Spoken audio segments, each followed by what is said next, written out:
can't believe they thought Need to Know wasn't outside. This is ridiculous. This is absolutely fucking ridiculous. But I love it. But why? But why Metro do this? Because I mean, if we're gonna talk about the beef, we might as well participate, right? We gotta rap over it. I don't gotta rap. You gotta rap. If anything, it gotta be you. Alex, set the tone. Set the tone. Set the tone. Alright, so if I rap, y'all gonna rap. Okay, I guess. I'll think about it. If Regi do it, I'll do it. If you do it, I'll do it. Let's do it. Go, Alex. Kick us off. Kick us off. Yeah, you got that BBL on you? Hey. Oh, don't do that. My fault, gang. What? Yeah, my fault. Not a rap. Yo, I know they like the beef. Looking to the right, his body's in the street. That boy from the west said that boy is a freak. Should call him Giannis, the way they ball for the lead. Oh, wait. Got me started. Oh. That went over y'all's heads. Freak. You put the ball with the freak bars? And the freak with the Giannis. I see what you did. The freak and you got like triple entendres. That's what Kendrick did. Wait, speaking of the league, when shit dropped, Kyrie was having an amazing game, by the way. No one gave a fuck. And nobody gave a fuck. My go. Let's go, man. Today the boy gotta turn into the man. It's a sad day for the OVO fam. He said you was sweet like you was grape jelly. Your only competition happened to be R. Kelly. Here on a Sunday, I skip church to come pod. No one can judge me. That's only up to my God. But God understands this history in the making. Let's talk about how Kendrick said the boy is faking. The boy is faking, cheesing, fam. Hey yo, R.I.P. Pop Smoke. We really outside, man. But no, Pop Smoke told him to pull up. He told Drake to pull up. Oh yeah. That's what it I'm telling you, all the niggas that we think ain't here might really be here. But I ain't gonna do that. They're definitely tuning into this rap beef. Huh? They said the same thing about Tupac. They did. I love, yo, There's Alex, a lot going on, guys. I'm overwhelmed. I've learned a lot. Yeah. The number one lesson to me is like most of us can't rap. Yo, it's hard. Real talk. And it gives you a different level of appreciation for the two artists. No matter who you want to win in this. It's not easy. It is not easy to think about witty lines, to be entertaining, and to be timely about it. And also the delivery, like just because you say it on the mic doesn't mean it sounds good. Yeah. We noticed that when we tried to do that. Oh, are you talking about me? That's a direct shot to say, wait, it might sound like shit? Nah, never you. Never you. You don't smell. Are you cheesing me, fam? You cheesing, fam. What the You left your moms in the hood? The man ting, nigga. What the fuck, bro? We have the two men them and the gal them. Okay, I'll stop. I feel like I'm gonna get canceled. Sorry, guys. Don't clip that. Don't clip that. I'm sorry. I'm just a little Korean girl. I'm sorry. Honestly, bro, I am so happy to be here. I'm so like we're blessed to be able to do this. I'm not gonna lie to y'all. I'm getting straight to it. We not doing the whole recap, the weekend shit. Like y'all know why we here. Y'all know what the fuck we doing here, outside. Fam. You get what I'm saying? For sure. Drake, Kendrick, they're cheesing me, fam. What they do? What happened? Do you know what that means? No. Like you kidding me? Like you gotta be kidding me. I thought it was like UK shit, but they said it's Toronto. Yeah, I'm sure it's more Toronto slang, but I'm sure they use it in the UK as well. Just like Crody? Crody is a. I learned a lot. Are we allowed to say that? Yeah. Who, Crody? Yeah, you know that's just Crip version of Brody. Oh, so I'm not allowed to say that. And Drake said he called his cat Crody. Yeah, that's a cat's name. That's a cat's name. Why would you name your cat Crody? It's a pussycat. Oh. Oh, what? So I mean, I was double entendres, right? Yeah. So every time Kendrick said Crody, it's really we calling him pussy. We know we gonna get there. Let's slow roll this thing. Should we intro the pod? No, for sure, absolutely. Yeah. For anybody who doesn't know who we are, I understand a lot of people may be tuned in. Facts. Because as I see it, the streamers are up. For sure. The streamers are up. Shout out to the streamers. It's half and half. I'm not mad. No, it's not. I know you're not mad. You don't think it's half and half? The streamers are killing the podcast. But you feel like there is... the streamers are killing the podcast. And timeliness. But I'm talking about duration. actual quality breakdown. And I love that the streamers are there to at least when the audience is looking for somebody to speak on it. Yeah. I'm glad they're there for facts. Podcasters could still, we're really going. No, for sure. There's a lane. Comb through this. No, there's definitely a lane for us. Got you. But I do want to highlight the streamers because what they do is a little bit different. Yeah, Ak has been killing. Ak, he's leading the charge. I think everybody knows that. Anybody who's keeping up with this beef, they're in hip hop culture, rap, music, all that shit. There's two people that we are looking to. Mm-hmm. I want to say that Ak is leading the forefront. Oh, yeah, right. Salute to Ak for that, for sure. Because a few years ago, a lot of niggas was clowning him. Yep. A lot of niggas was looking at him like, yo, you ain't got it. You ain't this. You don't belong here. I got to keep it a buck. I didn't understand Ak a few years ago. You said you didn't. You know what? When I met you, Yeah, that is remember? very true. I did not, and I want to give him all the flowers in the world today. I still don't understand it. This has nothing to do with his personality or his extracurricular activities. I'm just saying what I view when he's doing content. Like what he's doing. I'm like, oh, okay. I didn't realize you was just setting up your stream and talking about everything relevant in the hip hop culture. Because when he puts his thinking hat on, like he can really go down rabbit holes. Yeah, and like it makes sense. Like he'll do the deep dive, he'll do all of that stuff. And not only that, like he's knowledgeable, he's articulate, and he's entertaining. For sure. And I think those are the 3 pillars to like surviving in this climate of like media today. Yeah. So shout out to the streamers, shout out especially to Ak. And then like I said, the podcasters, I think it's a little bit fucked up because podcasters, we have a luxury. The luxury that we have is a schedule. Yeah. I love a schedule. I know, you know, I love a good schedule. We love a good schedule. But the way that Kendrick and Drake is moving, specifically Kendrick, they don't respect our schedule. They do not respect nobody's schedule. My brain hurt. They don't respect it. Yeah. So before we get into everything again, like Regi said, y'all know why we here. We here to cover Drake. We here to cover Kendrick. We here to cover all the diss tracks. Right. We are recording this in live time, as close as possible to live. By the time we put this out, which is going to be less than 24 hours, there could be another track. It could be. So if you're listening to this, keep that in mind. We at this point we don't know. Yeah. We don't. We don't. But we're gonna uncover it with you today. Yes. As much as we know. We are sacrificing our Sunday, a religious day. Yeah. These men claim to be religious in some aspect. I left who? Both of them? Both. 6 God. And like this nigga put on the Jesus shit. Don't say 6 and God. Yeah, but they didn't drop on a Sunday though. I'm just saying they both believe in something. 6 God sacrilegious. But Sunday is like the day when you like for sure. participate. And hey man, I left church early for this. God with us. I see you with the church. I said my little freestyle. God understands that I'm here. Hello. Okay. Hello. He's the one that made history happen. I'm just documenting for you guys. He knows that. He knows my mission. For sure. So anybody listening, again, just take that with a little bit of grain of salt. If something happens tonight, we did not cover it, and that is okay because we'll get to we sacrifice a lot just to be here. Yeah. I do want to shout out anybody who has been rocking with us. Anybody that's new, this is the Need to Know podcast. I go by the name SaVon. Yeah, what up, y'all? It's your boy A, as always, the Paco Bone Poppy. I'm never alone. I'm always with the posse. And hello, everybody. My name is Regina, and I just wanted to slip right in there. I want to shout out the real winners of the beef, the New Ho King Chinese spot. Shout out to all my Asians. The Asians, we up. Okay, we up at the half. Asians, J. Cole fans, we up. I'm so happy to be here.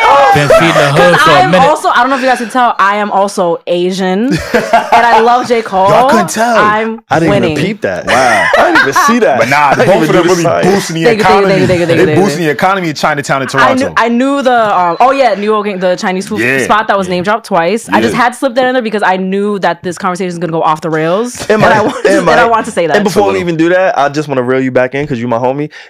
Regi, she's Asian. She's not Chinese. Yes. Oh, thank you for saying that. You know what I'm saying? Like, I do want to say that because a lot of of people, they don't really understand. Again, we talk about culture vultures.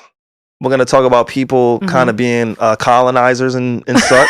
That was said. Spoiler alert. I do want to make sure that we preface this correctly. Sure. Regi, she's repping for the Asian community, but she is not Chinese. Right. She is Korean. Oh my God, in my head, I had an intrusive thought. I was going to interrupt you and be like, I'm Chinese today, but I was like, don't say that. I get a little excited sometimes. You're such a joke. But I have self-control, and I did not say it. Oh my God. Where do we start, guys? Oh man. So, not again. Also, oh man.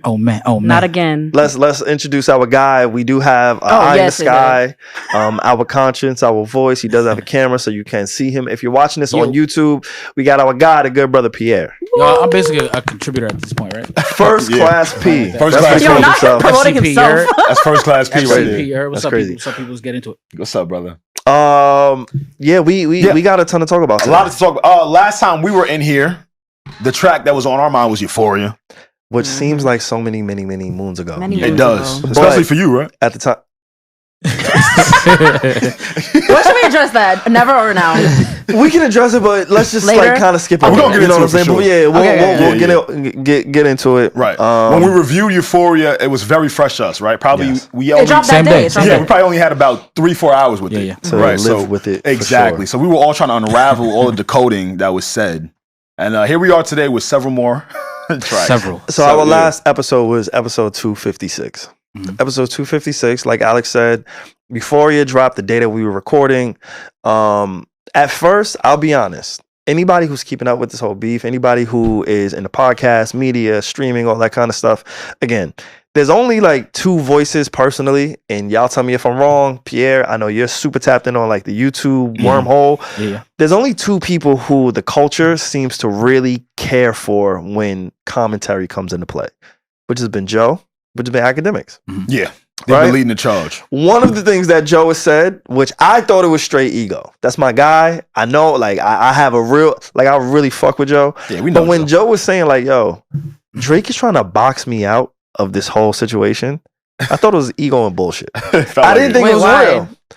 Because sometimes, and again, I don't know anybody's history in this way, and anybody who's tapped into this, like, we're really, really gonna like peel back the layers, as my guy Pusha T said a few years ago. We're gonna peel back some layers. We're really gonna get into this.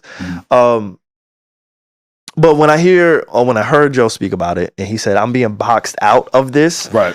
I didn't lead too much credence to it, because I'm like, happenstance, right? It sometimes things just happen in the way that it does. The engineer finishes on a Saturday morning, so fuck it, I'm gonna drop on a Saturday morning, right? But I think Kendrick kind of disproved that because of the way that he released his songs, which was a Tuesday afternoon and a Friday evening. That's crazy. May 3rd. So you're saying that that really worked out well for the Joe Budden podcast, which not only it behooved them, and so glazing, I understand that's like this new popular phrase. Yeah, I'm not into that word. I do want to dispel like the whole glazing thing. So you're not picking a side today? I might. I'm very curious to see what SaVon's gonna say. Because last episode you were telling me you got to down a side, you got to pick a side. Where you at today with it? You do have to pick a side, but why we still can't pick hip hop? I pick Kendrick. I'm sorry. No, we definitely got to pick a side. I was like, who's gonna say it? I'm gonna say it. Like, what more else is there left to say? Okay, sorry, I'm speeding ahead. We definitely have to pick a side because I think that's what people come to listen to. Like, nobody wants to hear somebody being in the gray. Like, but from us though, like I feel like the casual fan, like, all right, pick a side. With us, they want us to be a little bit objective. They want to hear nuance and they want to hear objectivity. Both sides. But I think it's still important to see where people are. Like, I don't want to be that guy because all of us have a bias. No matter how, like, when you wake up, you put your pants on, you go in your bathroom, you brush your teeth, you take a shit, you still have a bias. You listen to the music and you digest it depending on what it is that you gravitate towards. So subconsciously, I'm human at the end of the day. Yeah. So I'm always gonna have some type of bias. I acknowledge my bias, but unlike what I did on the last episode. I'm gonna be a little bit more conscious of that bias. We love that makes sense. Absolutely. But I can't sit here and lie to you. Like, they be niggas that sit there and be like, oh my God, I don't know who I want to win. No, nigga, you know who you want to win. You know who you fucking with. You just gotta play like semantics. No, honestly, just to that point, I don't know because I said I low key want Drake to win because if it was 20v1, him winning would be cool. Yeah. But now I'm literally like, no, Kendrick is winning. I don't know. Kendrick is killing. So at the time of this recording, let's just talk about the songs that are new. Okay. Right. And then we'll break this thing down in chronological order. I feel like this is the greatest beef of all time. I'm not gonna lie to you. Maybe it's a little bit premature. I don't know. I think it's the greatest hip hop beef of all time, only because of the time and the factors. I'm a sports guy, so in sports, a lot of people like to say like, "Oh my God, if Kobe played in the '80s, he'd be the greatest ever," right? But he didn't play in the '80s. He played in the time that he played in. There's like a direct. So for me, shout out to Kobe. You have a Kobe shirt on. Draft day shirt. Shout out to John, Big John. You feel me? Not the little one. That's her shirt. I didn't say nothing. I didn't say who. I just said shout out to John. We are moving on. He's a Kobe fan, but insinuating she doesn't have her shirts. Back to Kobe. Yeah. And just athletes in general, we get the athletes today that we get today. We don't have the luxury of putting them in the time machine and saying, hey, go back into the 80s and prove who you would have been then, right? So in that perspective, I want to keep that with this beef. Today's beef, pause, and we're going to be talking about a lot of beef. So if you want to use that pause button, go ahead on your own time. I'm not doing that. Today's beef. Ain't no Diddy today. There might be some Diddy. All right, but Kendrick said he did. But there's a little bit of Diddy. Okay, let's my fault. Let's get to it, guys. Y'all heard the pedal shit? Yeah. But anyway, did you hear it? Today's beef. Did you hear it? Today's beef is a lot different than anything in the past because not only do we have the quality of artists with Kendrick and Drake, we also have the element of social media, which allows things to be expedited in real time, unlike any other major hip hop feud, battle, war, whatever you want to call it. Now, I don't want to discredit Pusha T versus Drake. I don't want to discredit Drake versus Meek Mill. But this is the closest thing that we get to Jay-Z and Nas since Jay-Z and Nas. And it's very layered. Just think about the amount of diss tracks that we have gotten in a month's time, right? Yeah. In a week. In a week's time, right? But in a month's time, right, we got the Rick Ross response. We had Like That. Like, when you engulf and encompass this beef, there were so many parts about it, and it started to happen so quick. So to your point, I do get what you're saying. Level of disrespect is there. Yes. It started to get there. Yeah, and not for nothing, this is our Nas and Jay-Z. It is. Right? Like, even in so many parallels. Right? I'm glad you said so parallel. The parallel between the two of them, before you go into that next point, right? Like, Jay-Z at the time, right?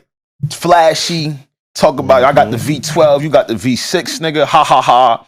You know, chains, flashy. Nas at the time, great rapper. He spoke about things going on with the kids in the community. So just to see the parallel between a Jay-Z, Drake, and the parallel between Nas and Kendrick has been interesting to me. And when we're talking about and correct me if I'm wrong, but we're talking about not just the capabilities or the skills, but also how it's framed as far as their image, right? Absolutely. Image as far as the underdog, the favorite, even to their interests, where Jay-Z, back in his heyday, he always spoke to the niggas that's getting money, to business, to the women, whereas Nas always seemed to have like a message. He always seemed to be like for the people. Exactly. And now they both dibble and dabble in both, right? Like, I don't want to keep them in one lane because the greatness of their artistry is that they're all encompassing.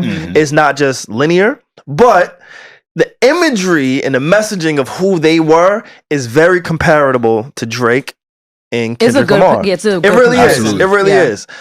But unlike their beef, we got social media. We have a ton more pundits.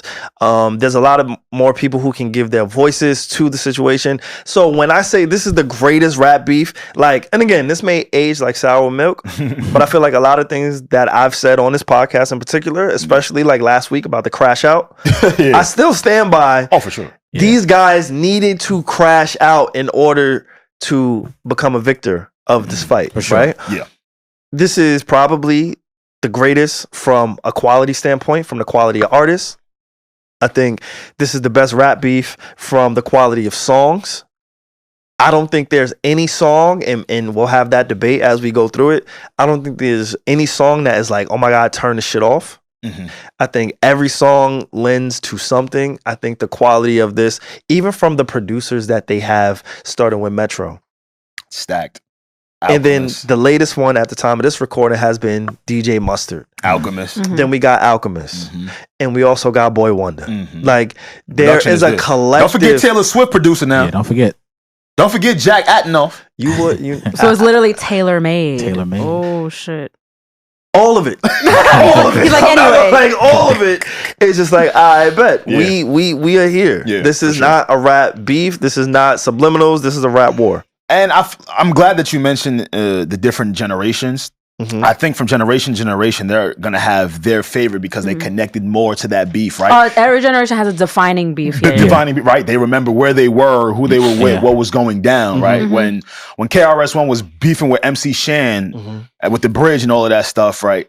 Everybody at that time, rap being so new, like, oh my God, this is amazing for hip hop. This is the biggest thing I've ever seen. So I'm glad that our generation is getting our version of that in some level. Yeah, for sure. We're literally the exact target audience for what is going on right now. That's why I feel so blessed that we can just sit here and really like document it. Yes, this lives forever. Yeah. And we grew up with it. This beef has been manifesting for 10 years. 10 years ago, we're teenagers. And some of us knew it was brewing and some of us didn't. Yeah. But like you said, Reggie, like at the end of the day, we won. So I do want to start there. Yes, the Asians, we won. Knew how king was up. Period. Okay, sorry. No, do your thing. Like, sorry, you said we won. Sorry. When I say we, I mean like just the people that grow with it. Yeah, for sure. Like you said, if you were in high school, if you were in college when J. Cole, Drake, and Kendrick really got on the scene, we've been able to grow with these artists in a different way. Yeah. We've been able to see their maturation. We've been able to see their evolution from the cadence to even the sound of their voice. Yeah. Drake doesn't sound the same way today that he did in 2010. No. You mean like Fonte? You know Fonte from Lil Brother? Yeah.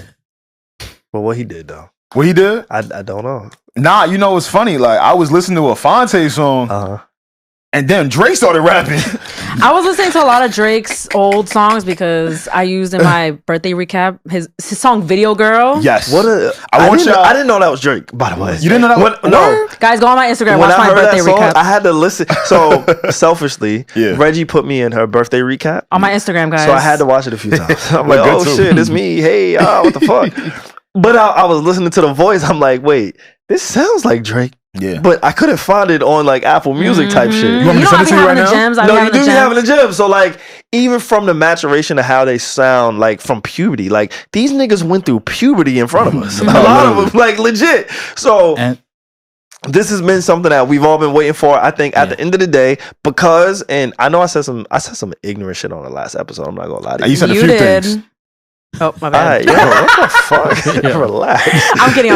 But I don't think this is going to get violent as of now. I think obviously there's a chance if they're in like close proximity. Sure, maybe there may be like whatever, a little scuffle, whatever. Right. Like this is still hip hop. There's still men at the end of the day. Outside of the genre being the genre, I think we're all still men. Yeah, there's always potential. It doesn't seem to me like it's going to get violent. And because of that, I think that's another reason why it's one of the greatest hip hop beefs ever, because nobody looks at these guys like real threats on some Biggie and Pac shit or some 50 Cent game shit. Like we're looking at this like, wait, this is really the epitome of the sport. For sure. I was gonna say too, the other thing that's fueling this is we've been on what some might call a hip hop drought. For sure. Last year, hip hop wasn't really doing as well as it did in the past. So now that this is happening, like you were saying, we got the streamers, we got the constant drops, the passion. It's really like food because we was thirsty. No, you're right. No, you're right. I fully agree with that. Like I don't think I've seen Twitter on tilt like that since like the last rap beef. Like not gonna lie. Yeah, no funny shit. And it's just exhilarating. Also, the song I was talking about, the reference back really quickly from Little Brother. Fonte is half a Little Brother. The song is Loving It, featuring Joe Scudder. And when you get you know what, SaVon? Just give him a little taste. All right, just give him a little taste. We're gonna go right in the 6. I promise you, we're gonna go right in the 616. Oh wait, before we begin, real quick. Yes, yeah. I do want to apologize. Anybody that's listening on YouTube, and maybe not apologize. Let's set the record straight. Okay. We are gonna die on this hill. What hill? No. Silent Hill? No. We talked about this. Reggie's looking like Reggie. not me. Let me hear what you have to say first. What hill are we dying on? We have made a decision that this is not a monetization play. Oh, we are gonna play all music. We're gonna play every track. Yeah, absolutely. We are not trying to capitalize from a monetary standpoint. A real treat. So on YouTube, we are literally sacrificing the health of our YouTube channel. No, legit, no. I'm not playing. Why are you apologizing? I don't mean to apologize. Oh yeah, because I'm like, this is good for the YouTube viewers because now we're not cutting anything out. But it hurts us. It does. But we love y'all. For the art, we're gonna keep all the music in. We're not gonna make any money off this shit. Yeah. Fuck it. Yeah. And so make sure you send the link to everybody to tap in with us, please. Yes. Exactly. So this episode we are not monetizing. Whatever comes with it. But we are going to be playing all of the music, all of the tracks, as much as we need. Alex, thank you for sending this. We're going to start with this. Is there any place that you want me to go in particular? Just start it. Just play the song. You're only song? going to play for 10 seconds. You hear what I'm saying. Let's do it. Because, we were talking about accents recently and everything. This is Little Brother. I got the number down right here. I'm looking at it. What the fuck? Me like that beat. I just don't understand it, dog. Can't understand it. Oh, ladies and gentlemen, want to welcome y'all back to the Minstrel Show. We good. You don't hear that? Yeah, that's Drake. No. It sounds exactly like young Drake. Fonte. Young Drake. You see how SaVon can't even tell it's not Drake? That's not Drake. Fuck me up. But why did you send me that shit? Because we playing everything today. What's the name of that song? What's the name? Loving It. That sounds like a real young Drake though. Featuring Joe Scudder. Yeah, featuring Joe Scudder. Yeah. And I just wanted you to play that because we're gonna go into breakdowns and accents and stuff. Coming off of Euphoria, right? Kendrick doubled down with 616 in LA. He did. He definitely did. He did. Now this was released on Instagram, right? Yep. Released on Instagram, and this is something I wanted to highlight early. This beef is, oh man, I see what you're saying now. Like saying shit in front of this beef is wow. Yeah, we don't say a lot of beef. I told that's why. Yeah, you did. It sound weird. We're saying like, yo, look, we are not pressing the pause button. We just gonna say this beef. Yeah, it's a lot of beef, big beef. I will say this. I get. And this rap beef, big beef. And this rap beef. Yeah, I do like how we are getting blessed with interludes. Yeah. I don't remember the last rap beef where we're getting the appetizer for the main course, right? So I want to big up both parties on that side. Like, wow, they're giving us a lot. The effort, just to even do that after releasing songs that are 4, 5, 6, 7 minutes long is amazing. Yeah, absolutely. Yeah. Just so real quick, let's go back to episode 256. That was our episode. We talked about Euphoria. Yeah. Again, the only reason why I want to kind of go back to that is because at the time of that recording, we had just got that song. Literally. Like, we got it. We have a responsibility to come in here and give our thoughts and talk. And in a moment of transparency, sometimes you can fuck up. Players fuck up too. You feel what I'm saying? Like, we not always going to get it right. But I do feel like it's important for us to start there because, again, going back to me saying this is the greatest rap beef ever, I don't remember. I can't recall. Somebody, one of the old heads, if I'm wrong, please tell me. I am also... What about Biggie and Pac? Is it better than this? Right. I don't know at the time. I mean, it's better than that. I didn't live through at the time. So listen, but just because you didn't live subjective. through it doesn't mean that that's not the greatest. Like, I don't think a 16-year-old could sit here and tell me that Pac and Biggie was the best of all time because they weren't there to experience certain things. Not only did I not live through it, but I come from a culture of hip hop. Legit. You know what I'm saying? Like, they was trying to get hip hop called away. I don't give a fuck about that. I ain't like that. I don't care about the internet. I think the internet is the internet. I think what's safe too is SaVon if you say in my lifetime or in my time.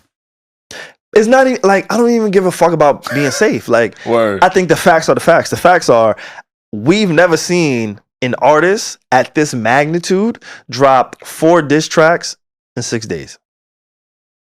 And if I'm missing something, tell me. Nah, you seen Joe Budden. Who was there? Of this magnitude. Don't do that. Don't shade Joe, Mr. Budden. But Joe would say the same thing. Yeah, okay. I'm kidding. Joe would say the same thing. So you're not talking about in terms of lyricism. You're talking about in terms of... I'm not talking about ability. Artists. I'm talking about ability. Joe is one of them ones. Like, that's what I'm saying. You talking in terms of I'm talking about of artistry. I'm talking about support from the label, support from the machine. I'm talking about support from the public. That's what I'm talking about. When I talk about like... We're talking different levels when we talk Drake and Kendrick. Again, Joe would say the same thing, so I don't feel like I'm shading him. I don't think he would feel like I'm shading him. Like, no, he wouldn't. We all know what Joe did, and a part of why I got killed on that last episode is because I was of the mindset, like, nigga, do y'all not know what Joe Budden did? So for anybody to try to kill me now, like, all right, whatever, fuck out of here. But episode 256 with Euphoria, we had less than 10 hours to really digest it, to go through it. We don't have to stay long because we have so many things to kind of get to. And we have to go to work that day. We was in work, like, again. And real quick, that drop was on April 30th. Thank you. Yeah. So April 30th, we had to come in here, we had to talk about it. There's a few things that I do want to retract on my personally. Okay. The first thing is, Alex, you were right. What was I right about? This was not a race conversation. It was a cultural conversation. Okay. That was the main thing. So I'm glad you're saying that because that was just like a majority of the comments. And the fact that you understand that, boom. I get it. It's good. Gotcha. Like, it's clear, Because now you kind of understand. It felt like Kendrick feels Drake is cosplaying black culture. I get it. That was his point. Right. Absolutely. I understand that. So going back to episode 256, going back to Euphoria, it wasn't necessarily a race thing. It was a cultural thing. But in the same breath, I still feel how I feel. I don't feel like anybody should try to police anybody on saying any word in general, especially when it comes to nigga. And a rap beef, but in a rap beef, you don't allow it. That sounds fun. Right, because in a rap beef, I'm gonna throw everything at the wall. But the reason why I don't subscribe to that is because whoever you want to call, categorize it as, have allowed him to be him for the last 12, 13, 15 years. But they are not the ones calling him to the table. Kendrick Lamar is. That's true. Right? So that's what it changes for me just a tad. But you know why it doesn't really mean anything to me? Okay. And this time I came with a little bit of numbers. Facts. Oh. Facts. Ooh, not numbers. We love numbers. Y'all see he got his laptop this You're not week. playing. He hasn't done this since like the Elliot Wilson episode. I came with a little bit of numbers. And the reason why that shit really don't matter to me empirical data is only has a because highlighter. Yo, there's a lot of people who's just gonna listen who don't see it, Reggie. Chill. Just like chill, bro. But the reason why I don't subscribe to that, like, we don't wanna hear you say nigga no more, like, is because you was on the album with Drake as an interlude. And I think at the time it made sense as a business decision. On that album, Drake has said the word nigga over 24 times. For sure. I've literally counted per track how many times he said it. So we can start from the top. Over My Dead Body, he said it 7 times. Marvin's Room, he said 5 times. We'll Be Fine, he said it 10 times. Underground Kings, he said it 11 times. Can I, like, if I have to go on, I can go on. But my point being is, when it benefited everybody within the culture, including Rick Ross, including The Weeknd, including Metro Boomin, whoever it is, nobody had a problem with it. So going back to that point, fuck them niggas though. We're not talking about them niggas. We're not. But even Kendrick Lamar, because Kendrick was on the lended his likeness, his voice, his ability, his skill to that album. You agreed to it. You knew what you signed up for. I don't want to hear you come back retroactively and say, we don't want to hear you say nigga no more. Me personally, I stand by that. He also said that it sounded cringeworthy. So to your point, I think if somebody who doesn't know a person necessarily, because again, him and Drake's relationship was very new at that point. I could definitely see someone who was realizing who said person is to be and find it for him to repeat that word to become cringeworthy. Like after the fact. I can see that. I get what SaVon is saying. Like you literally, you're on my album where I'm saying it. Now you're fucking switching up. But then the only thing I have to say to that is like, I guess what we said last episode, like a lot has changed in the past 10 years, and now Kendrick feels like, actually, I don't like when you say it. You know what? After 7 years, that shit is mad cringeworthy. Like, because now I know who you are. Right? So, you know, just to answer that, I do understand where you're coming from, though. Yeah. But people do change. And again, on the Euphoria front, I think a lot of people did a lot of great breakdowns on that. So I don't know if we necessarily have to. I think we should get to 616 in LA. Let's get to it. We gotta get to it. We gotta get to that shit. How did you feel about it? Well, I felt. Oh no, Euphoria was the one that dropped on Tuesday. Yeah, right? That was the 30th. So, Kendrick. So, 616 in LA dropped on Friday. Yes, May 3rd. Yes, and then that's when the whole melee happened. But that's what initiated one of the constant drops. And to SaVon's point, there were a lot of great breakdowns on Euphoria. Very coded. One of the ones I missed was the bar about Kendrick saying his father is a killer, whoop-de-whoop. It took me days to realize that he was alluding to the situation about Takeoff and the J. Prince family. Yeah, and that shit fucked my head up. Is there a specific lyric? Yeah, that's not really following me right now. No, that was on Euphoria. This isn't 16 in LA. But I can pull that up for you. Let's do it. And some people, while you're pulling it up, some people were saying one of the reasons why Kendrick named it 616 in LA is because 616 is Father's Day in Canada and everywhere, right? No, I was gonna bring that up. Yo, there was a viral tweet that was like, "Yo, 616 is Father's Day in Canada," and then there's a reply like, "Is Father's Day everywhere?" It's Father's Day in America too, guys. So I mean, but that is also that I like that. Though. I do. That it was Father's Day. That's funny. On Euphoria, Kendrick says his daddy a killer. He want to be Junior. They must have forgotten the shit that they'd done. Dementia must run in his family. But let it get shaky. I'll park his son. It took me very long. So again, just to our point about we only had under 10 hours to review it. It was very coded. And there's still things that I'm trying to reveal myself. Yeah. But we're trying to keep up with it. And we will do our best today. It's like ever evolving. It's ever evolving for me. Yeah, let's play this song. All right, bet. This is 616 in LA. Yes, sir. I didn't realize it took this long to start. Like, what the fuck you doing, Kendrick? You just wait. He dropped so many songs. I'm like, God damn, I get confused with what's about to come and what's not. Now, I know a lot of people didn't like this. who don't like rap. Like if you're looking for like a hit, if it was a standalone song, maybe I wouldn't like it. But in the context of which he's dropped, I'm like, oh, what the fuck are you doing, bro? Did some Al Green, some more black culture. Off-right Sunseeker had the marina. Fuck a phantom, I like to buy yachts when I get the fever. Pause it. Wine cooler spill on my SaVon, a month ago, you referenced the car conversation that J. Cole and Drake had one day. Yep. You know the car was a Phantom. Yes, I did. I didn't remember that, but I do remember having that conversation. Remember that conversation? The car that they had where? Remember Drake? I said it was really odd years ago that Drake and J. Cole just started hanging out. And the first time we saw Drake and Kendrick together, Drake and J. Cole together, in my opinion, was in a Phantom, Rolls and they were Royce playing Phantom, music. Stars in the Roof, right? Okay. The bar ends, I like to buy yachts when I get the fever. Isn't Fever on J. Cole's last project? Okay. Yes. So is that what he's referencing? See, what the fuck? That's so because I never thought about that. When I heard Fever, I thought of Jungle Fever. I like that. That could be another one. I thought of Jungle Fever. I like that. Now we're gonna get to everything that's affiliated with Fever and interracials and biracials.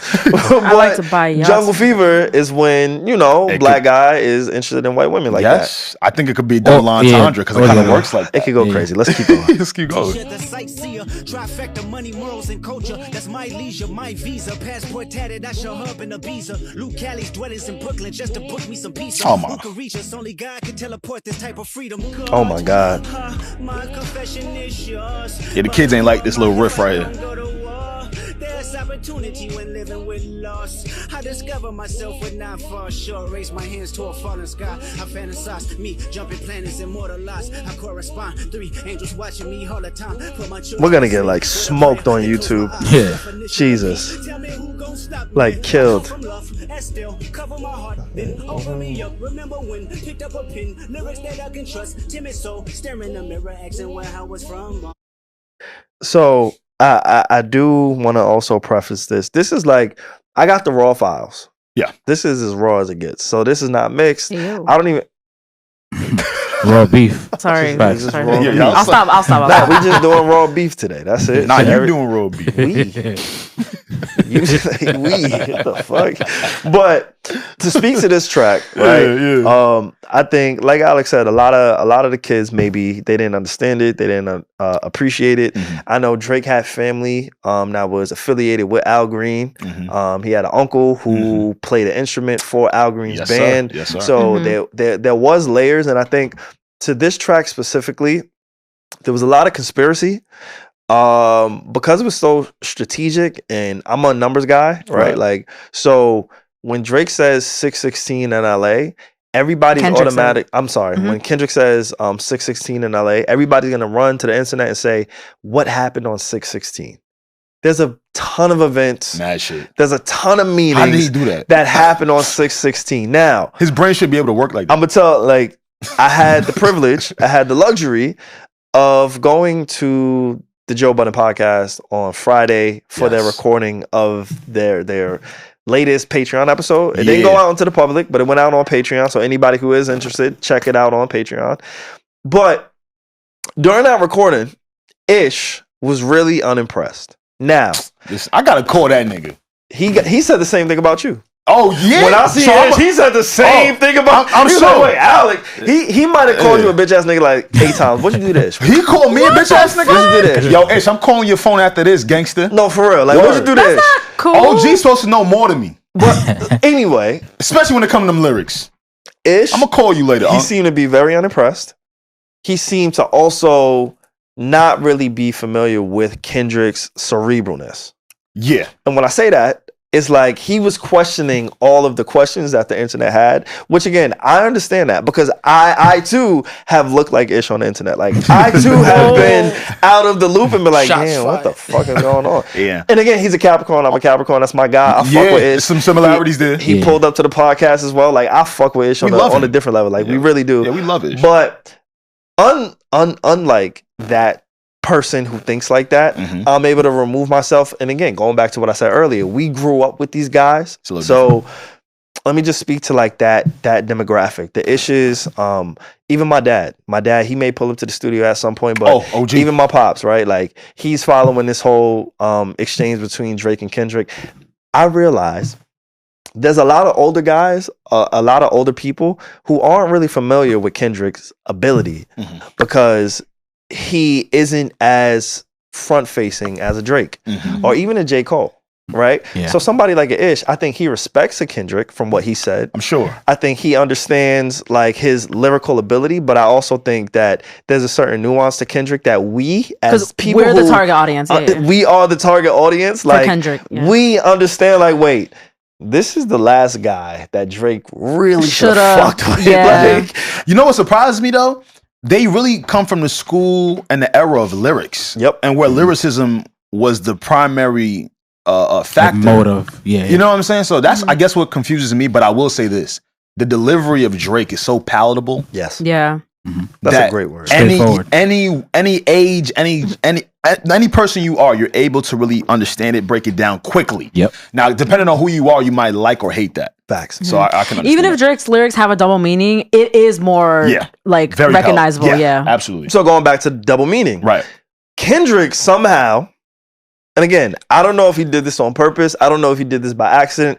I'm gonna give Kendrick the credit of saying he did this on purpose. Of the symbolism of 616 had a quadruple entendre. Yo, y'all saw that meme where it was like Kendrick scrolling on Twitter and everyone's like 616 means this, 616, and he's like, yeah, that's what I meant. Yeah. Say more, guys. I'm gonna give him that credit. He probably did. He knew. He probably did. I don't know. Give it to Drake. Drake, why you ask for that quintuplet? Yep, I was just about to say that. You got to be careful what you wish for in his life. In his life, man, you must be careful. You must be careful. They will really try you. He does. Hey. Let's get back to it. Fais attention à visa, oui. And this is as loud as it goes. I'm so sorry, Kieran. I know you want this up. Maybe I might have to elevate it. But this is 616. Yeah, somebody's lying. I can see the vibes on act. Even he looking compromised. Let's peel the layers back. Ain't no brownie points will be in your chest. Harassing ant. Fucking with good people make good people go to bed. Conspiracies about cash, dog. Do we have any commentary on any media members, not just ACT, but anybody who's being quote unquote compromised? Do y'all think anybody's compromised? Well, the next bar was gonna be, have you ever thought that OVO was working for me? Let's get to it. Let's get to it. Find the jewels like cash, dog. I just need you to think. Are you finally ready to play? Have you ever, let's see, have you ever thought that OVO is working for me? Fake bully, I hate bullies. You must be a terrible person. Everyone inside your team is whispering that you deserve it. Crazy. This one is just gonna resurface. Every dog gotta have his day. Now living your purpose. It was fun until you start to put money in the streets. Now living your purpose. We're born to die. Yeah, and like what the fuck is going on? So right now, with my OVO cape in my locker somewhere, it's starting to get a little shit gang on. I'm like, God damn, nigga.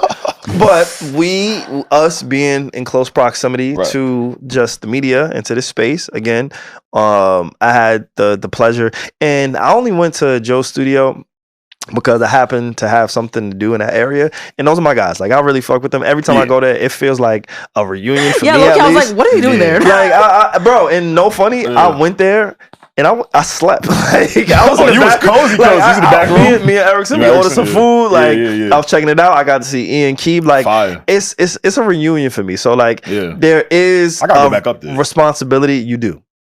But there is a responsibility that we have, like, as our voices are growing in this space. I also always want to be mindful, like, you know, these are the guys. Like, those are my guys. So I did go there.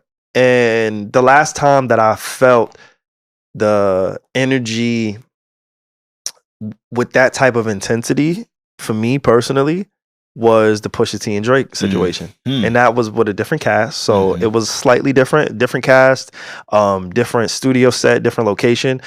But there were moments where I was just aligned or sitting next to Erickson, Parks. And those are the guys that I remember being in the trenches with during all of the original back and forth. And I'm like, holy shit, this gives me that same type of feeling, right?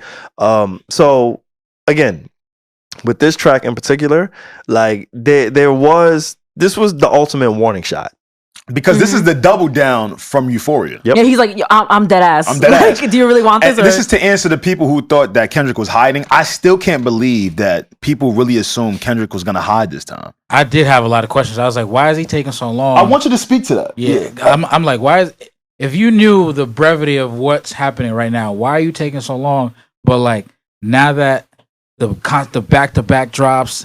Kendrick is doing all this with the quintuple meanings. I'm just like, yo, in my mind, I got a vision of Kendrick just in Brooklyn just cooking. Yeah. Like cooking. He had his laptop in front of him. He's like, if he mentions my family, I'm gonna drop this.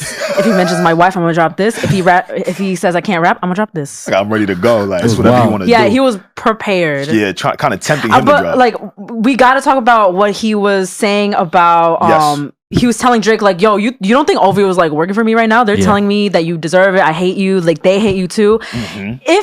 Even if this whole OVO mole situation is not true, saying that on the track is real, like, art of war shit, because it does get under your skin. Yep. If it's not true, Drake will never know. Right. He's sitting up at night being like, yo, is there a mole in my camp? Just because Kendrick said it. And it causes you to look at your team like with a second opinion, like, who is this? Is it you? Are you really the one? Right. And as stuff goes on, we'll get to it, but I have a lot of questions on like the timing of when stuff dropped, and then what was dropped, when it was dropped, and what was said, and so whatever's going on back there. For me personally, I think if there is a mole, it's kind of messing up the beat for me. I'm not gonna lie, just a little bit. I can imagine. Yeah. I can imagine.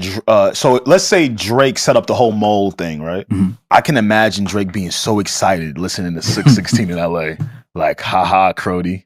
You took the fucking beat. Like if Drake set up the mole situation? Yeah, because again, we don't know what's real or true yet. Like if Drake sent someone from OVO to tell Kendrick all this fake shit? Yeah, exactly. Because that's what we're gonna get to that we're gonna get to that on the next song, right? The plot thickens. The plot does thicken. So just wait. But if I'm Drake, I'm at home like, we got you, motherfucker. Yeah. You sure pipsqueak. If you with a card that your entourage is only to hustle you, 100 niggas that you got on salary, and 20 of them want you as a casualty, and one of them is actually he's talking crazy. He's talking.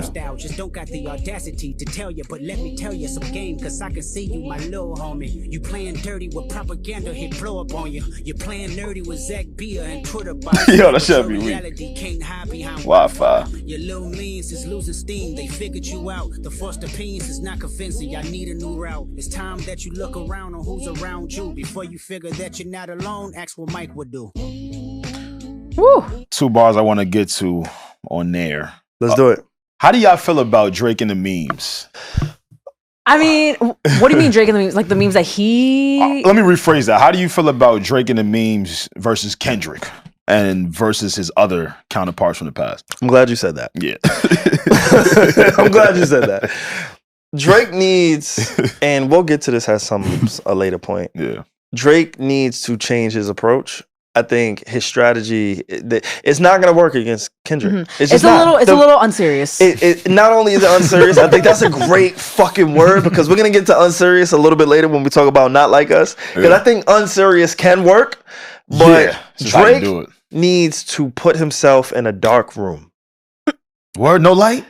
Drake needs to do what I believe Kendrick is doing in Brooklyn. I don't know. I didn't even know Kendrick was in Brooklyn. Yeah. I told you. I had no idea. I told you last episode. Yeah, he did. But from how I hear all of that's transpired, Kendrick is in a dark room with a USB. With the Tarzan outfit on. And potentially a CD or a USB. Like, they both need to just continue to be in a dark room. We're going to get to Family Matters. We're going to talk about all that. Right. But one of the things that stuck out to me in Family Matters, in the visuals, there is a shot. And I don't have the screenshot, the accurate time mark. Right. But there's a shot where Drake is in a studio recording, and there's a bra hanging while he's recording. Drake, let's focus, okay? Thank you. No, thank you, Regi. That's what you meant? Like what are you doing? Like, get all the bras and the panties and the alcohol. Like, we need you. You need you. The hookah. He said, "You need you." Yeah. No, for real. What if the bra really motivates him to like? Not enough. This ain't titty time. This is not bra. This ain't titty time. This ain't titty time. We gonna fuck. It's like Drake. He's treating this rap beef. He's like, like this with like mad people around, and then Kendrick's just staring at him like. Like, no. Like you sure? This is not that time. So now do you hear what I meant by Drake? It's not time for size 7 shoe. Yes.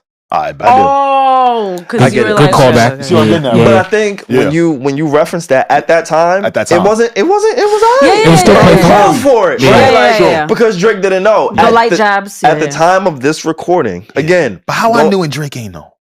I don't know. How I knew and Drake ain't know? I was gonna say something, but But to your point though, maybe it is maybe potential distractions. You're right. Distractions. You said Super the bras, the all that. Yeah, maybe that's a.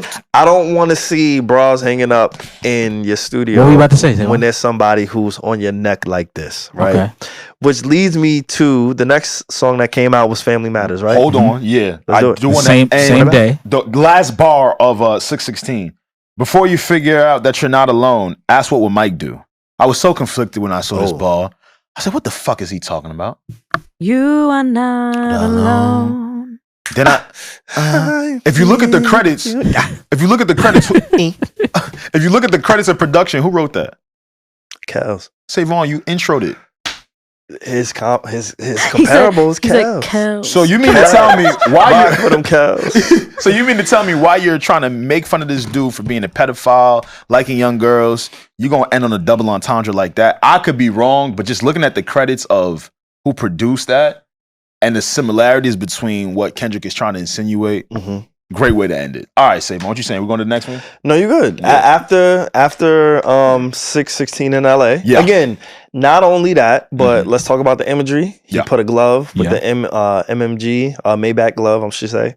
Maybach glove. Very grainy, very reminiscent of the 2010, 12, 11 SoundCloud days, right? It was giving Facebook energy. It was giving a lot of Facebook energy. And again, from people who come from our era, we can appreciate it. I don't get mad when I don't see a high definition picture. Yeah. I get happy, actually. Like, it makes it more like authentic, kind of. Like, he literally just took this on his phone, uploaded it, fuck it. It reminds me of that time. I don't mind. Like, you know what? I'm going to be honest. Selfishly, I am so mad that all of these songs are available on streaming. Really? I enjoy downloading, naming, putting the artwork that I want, nigga. Fuck the artwork that Drake and Kendrick want on here. Like, fuck the black screen. Fuck the house with the location. Fuck the size shoe 7. Like, I want authenticity when it comes to this. Nah, that house with the location, we're going to get to. That shit was all right. We're going to get to it. We're going to get back to it. That was crazy, bro. We're going to get back to it. Yo, me personally, as somebody who grew up in this shit, I remember downloading the MP3 file and not getting the WAV file because the WAV file might be a little bit too big. The WAV file's for video. It's not for my phone. I get that. I remember that. I want to go back to that. This is what this kind of took me back to. So I'm like, really, I'm doubling the way that they're doubling down on the things that they're saying. I'm doubling down on how I feel about this beef because it's taken so much for me as a consumer to dissect it, to have the accessibility to it. Like, I don't want to listen to these tracks on YouTube. As great as it is to have the lyrics, I want this in my phone. Yeah. And not only do I want this in my phone, but I don't want everybody to have it in their phone. I want everybody to do the work. Oh, you kind of want everybody to get back to that. I want everybody to do the work to say, you know what? If I want this in my phone, nigga, let me go download it. Or let me go hit my man who I know is a tech like geek how we used that to can do get it. me. The YouTube, the MP3 type. And that's what they're doing to a degree. And I appreciate that. As somebody who grew up in high school and college with these guys, J. Cole, again, Big Three. And not only is it the Big Three, but there's also the Big Seans, the Meek Mills, the Wale's. Oh, the Little Three. Now that's my people. I fuck all their music. That's my people. Y'all can't tell me nothing Not about the Little Three. Episode title. You my man. Wale. Oh yeah, I'm fine now. Those my people. Big Sean. We Aries. What up? Those my people. That's what I appreciate. I fuck with them. I appreciate the authenticity in which this battle, this war is going through. And so for me, I'm mad that it's on streaming. Selfishly. I see what you're saying. You said double down because I know we're about to go to Family Matters. Let's do it. Remember the J Prince bar I was talking about on Euphoria? Yep. I think Kendrick doubled down a little bit as well on 616. He said it was fun until you started to put money in the streets. I took that as, you know, there's been rumors circling around like, yo, is Drake putting money on bodies? He even spoke about it on a few songs on his last album. So I think Kendrick was doubling down on that. All in all, 616 in LA, I loved it. coming off of Euphoria, because now you're really putting the pressure on Drake. All right, Euphoria is the deeply coded, almost 7-minute long song where people are gradually revealing all the things that he said, and then while people are still doing that, you know what? Throw another one on your head top. Boom. And it was like, shit. Kind of pulling a you on you, right? Like you were kind of amping Kendrick, yo, come on, Crody, drop. And now he kind of flipped it in his own way. Yeah. You gotta be careful what you ask for. It's true. And I'm gonna even go back to Taylor Made Freestyle before we even get into Family Matters. Okay. We don't gotta spend a ton of time there, but there's two reoccurring themes within this whole situation. One is family. Yeah. One is Tupac. No, for real. No, it's just funny to say. Yeah. Like Drake? In the same sentence. Drake? Yeah. No. Like in the same sentence, that shit was bad. Drake, I'm sorry. Kendrick, he did not like the whole Tupac element of this battle. He did not. He's not letting it go. Yeah, he's referenced it like 3 times. Kendrick is a Gemini, Tupac is a Gemini. I'm thinking he took this shit to heart. 6/16, going back to it, is also Tupac's birthday. Yeah. So there's a lot of layers with the 6/16. Also, the timestamp, the location timestamp, that's a thing with Drake. That's a signature of Drake. Why did Kendrick beat you to the timestamp, Drake? What is going on? In my freestyle that I wrote, I said it's a sad day for OVO. In my freestyle. He did say it though. In my freestyle. You did pen it. I said, and you penned it. It was a sad day for OVO. This kind of goes into that. So he really playing Drake's game on Drake. OD. And it's so interesting to see. Yeah. From a person that's not active or a troller on social media. Yeah. And like it's like he's signaling, it's like Kendrick is signaling, look, you're not really like as nice as you think you are, because your flow ain't authentic to you. I could do the same thing. So to think that and apply it to what you're doing, what you're dropping, it's just like it's masterful. It's something crazy to see. Now the next few songs, they're not regular songs. And what I mean by that is the content of these songs, the length of these songs, these are not regular. The presentation of these songs. None of this shit is regular. Like, what the fuck? I get it. Akademiks, again, I want to salute to you, bro. What you're doing is unprecedented, because for sure. If I was you, I would tell the whole chat, fuck off. Like, everybody got to just relax. Everybody got to chill. I don't got the energy to kind of do that in real time, which I appreciate all of the people who do. No. Literally, in the group chat, we were all freaking out when Family Matters dropped. We all happened to be up. We were in the group chat, and I had to send like a little meditation video. I was like, guys, we need to take a little breather.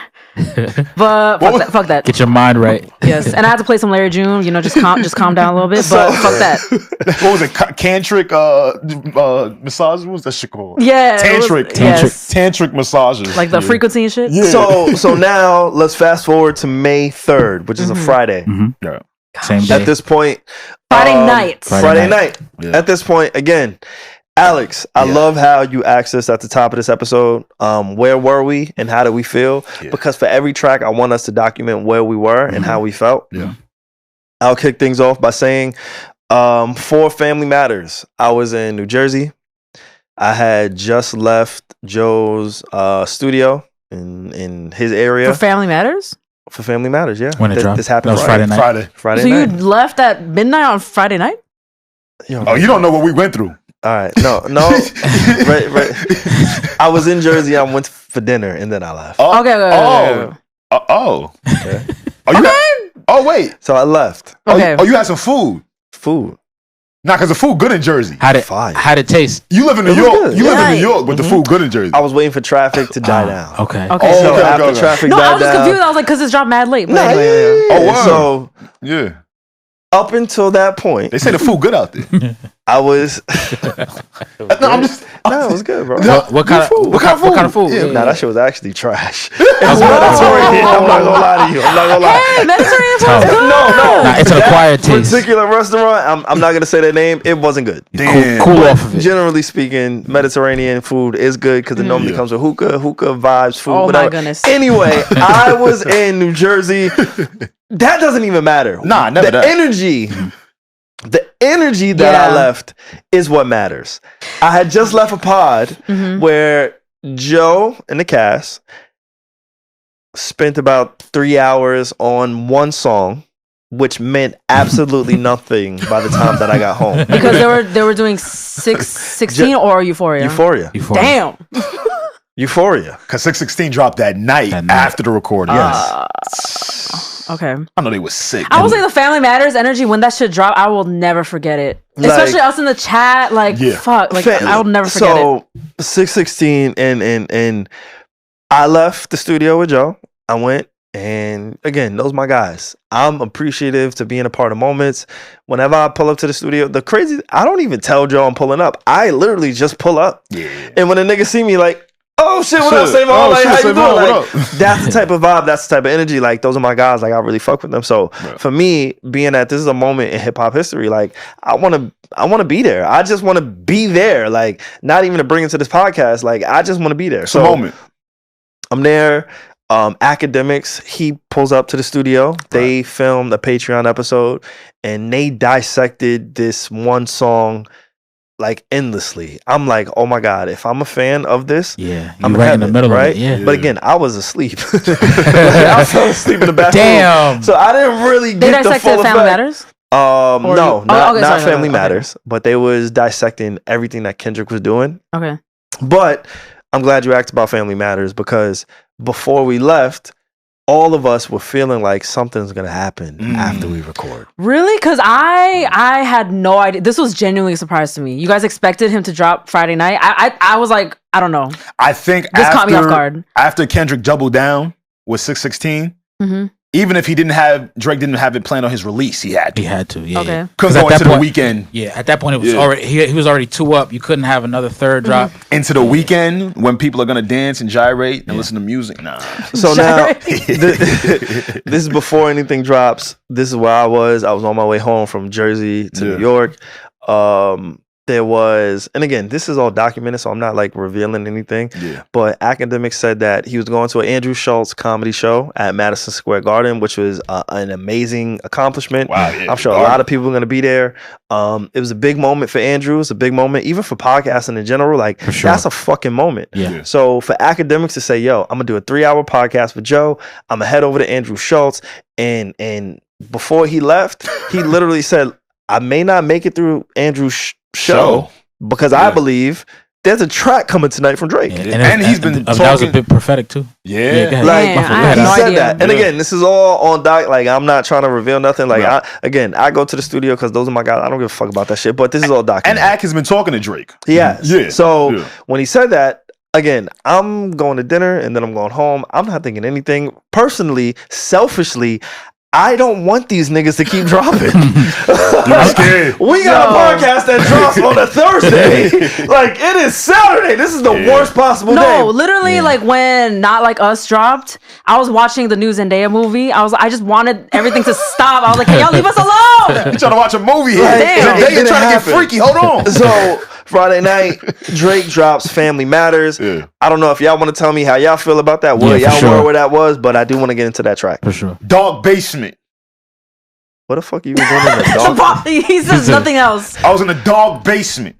Okay. A few members. Okay. All right. Was rolling some shit up in the corner. One nigga was doing push-ups. I wasn't. Interesting. I was laying down on the futon. Okay. Oh, okay. I You love still futon. around futons? Yeah, we gotta keep a futon in the basement. I didn't know that. It's a basement. It's a basement. I seen like what's those on your feet? Capital P. Those and like futons don't go together. I'm proud of you. I had some Crocs on. I'm proud of you. I'm proud of you. You've been rapping all day, Regi. You've been rapping all Those day. don't go with futons, bro. But continue. The Crocs? I have Crocs on. Okay. All right, so I'm on the Crocs futon, on the futon, laid out. Crocked up. Crocked up. For me? No. 70-inch TV on display. Oh, perfect to watch the Family Matters video. 70-inch. 70 is crazy. I said we wasn't gonna pause, but after that, I don't know. But 70-inch TV on display right directly in front of me. The room get quiet. I look up because music was playing. My brother just looked at me. He go, It happened. "Hey, he did it." Said in that voice. Change, Shout out to change your Jess. voice. Hey, he did it. Don't do that. Shout out to Just. Just does Just not don't sound like that. No, like, don't do that. Come on. Yeah, Don't when sound he get like excited. When he get excited, he be like, sorry. All right. How you doing? Huh?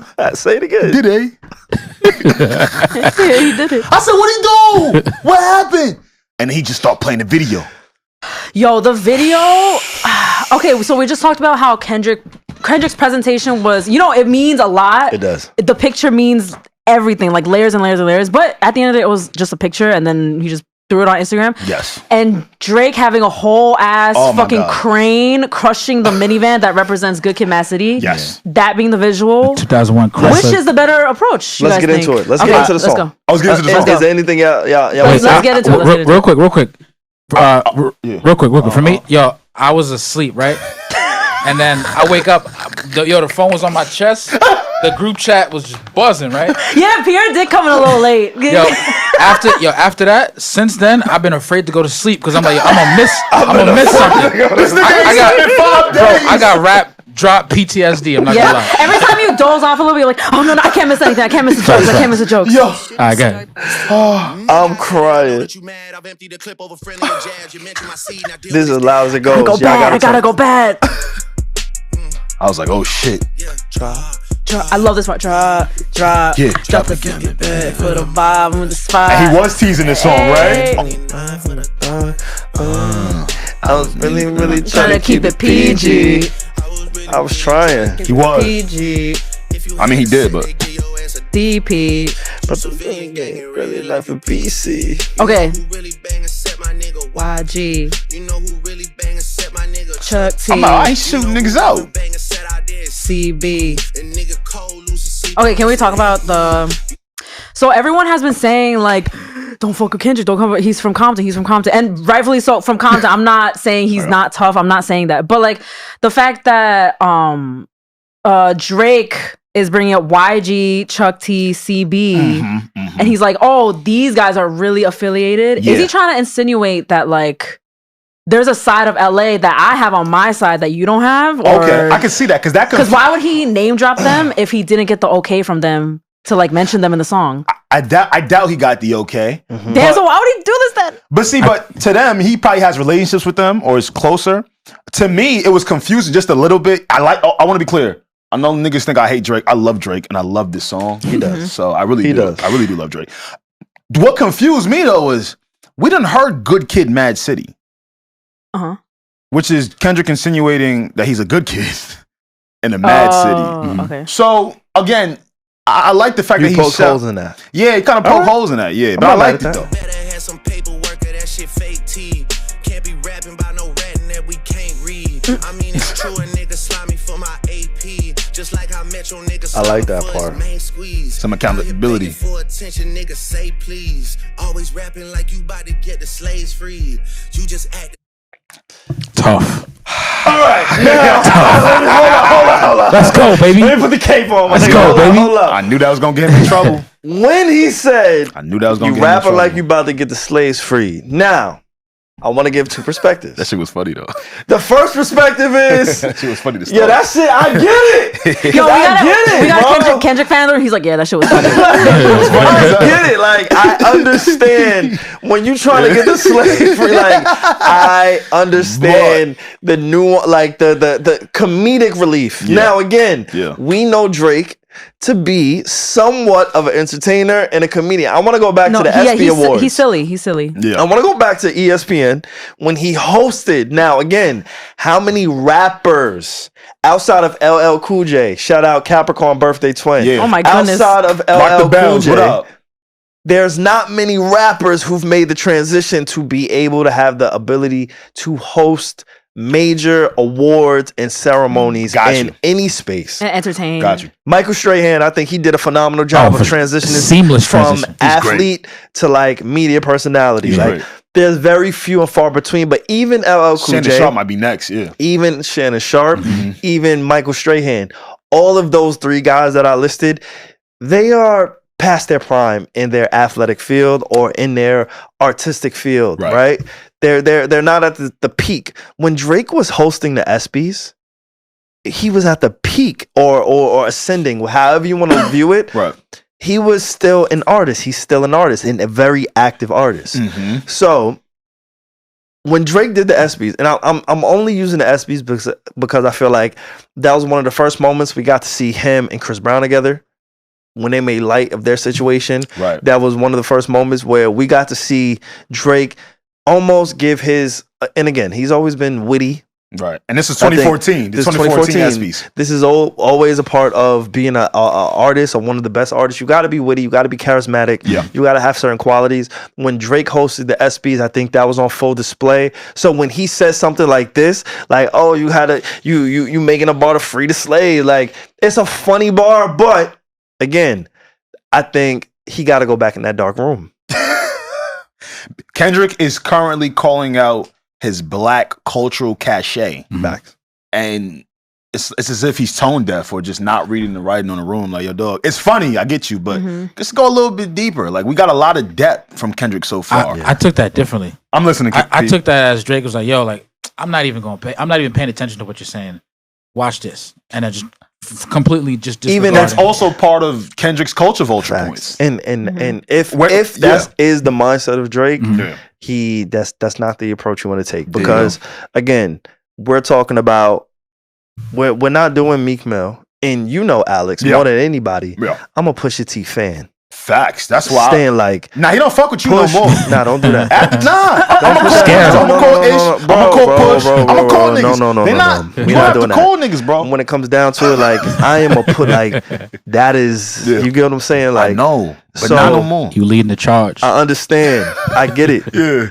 But when you say things like this, I think Drake needs to, again, go back into the dark room. Get surgical. I think he needs to talk to real people and get surgical. Yeah. That surgical summer that Pusha T promised is what Kendrick Lamar is doing to Drake. Let's get back to it. Acting like an activist is make believe. Don't even go back to your hood and plant no money trees. Say you hate the girl. Real quick. The Money Trees, y'all picked that up. Kendrick song. Money Trees, Kendrick song from Good Kid, Mad City. Money Trees is a perfect place for shade. Again, anybody who may not have picked that up, that was a bar that referenced back to that album, classic album, Money Trees. You're not planting it there, meaning maybe Kendrick's not giving back to his hood. Right. Girls, I fuck with what you really mean. I've been with black and white and everything that's in between. You the black messiah, wifing up a mixed queen. I like this part. He had to do this. Yeah. He had to do that. He had to do that. Now, again, Kendrick stepped on this song, but if we're just keeping it on this song, that is a bar that landed for me. Do y'all understand what he's saying? Regi, Alex. Break it down for him. So, he says, you the black messiah, wifing up a mixed queen. Now, apparently, Whitney, again, I don't know Whitney. Shout out to Whitney. Shout out to all the Whitneys, right? Great name. They're saying that you're the black messiah, meaning you stand for black people and all this, and black of the berry, sweet of the juice, but you're with a mixed woman. You decide to be with somebody who is half white. Allegedly, again, I'm only saying alleged because I don't know for personal fact that she's half white. Her mom is Norwegian. I don't know what the facts are. All right, cool. So let's go with it. Let's go with whatever Drake is saying. Sure. She's half white. Boom. Sure. You the black messiah, but you fucking with a mixed queen, right? Meaning that, all right, you say you pro-black, but you fucking with somebody that's half white, and then the next bar, that's the bar for me. And hit vanilla cream. Oh yeah. And hit vanilla cream to help you out with your self-esteem. Kendrick has admitted on his last album, on his own album, that he likes to fuck white women. Well, that's not what he said. Actually, you're right. He said he likes to. He feels like he's getting reparations when he fucks white girls. Absolutely. He definitely said that. So I was out in Copenhagen. I fucked a white bitch. It was out in Copenhagen. Wait. Also, the first time I fucked a white bitch, I was 16 at the Palisades. At the Palisades. He liked fucking white girls. So again, I don't know if he likes fuck. I can't put that on. He like that shit. I don't know, boy. I don't like. Does he like it, or did he say that he fucked some? Yeah. You gotta, if you fucking, you like. So you saying if you like reparations, you saying simple pen that exchange. You know, you fucking, you like. You saying if you like reparations, you like that shit. I ain't never fucked nobody. That's his version of reparation. You saying so? Like how many reparations he's trying to get right? Whatever he doing, he's doing. He admitted to it. I love that. He admitted to it. I love this hip hop.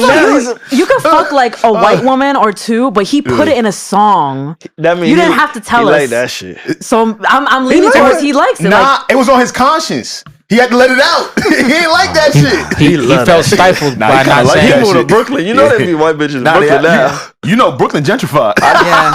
Is he in Williamsburg? Because then there's our answer. That's our answer. I'm just saying, like, in self-admission in Mr. Morale and the Big Steppers, he has admitted to a lot of the things, and that's why I love hip hop. That's why I love rap. And again, that's why the last episode I gotta take full responsibility for crashing out and doing some stupid shit because I didn't take the proper amount of time to like really get into it. This time I won't make okay. Nah, I wasn't twice. We here. It was poetic. It was poetic. Yeah. He says himself, he like white puss.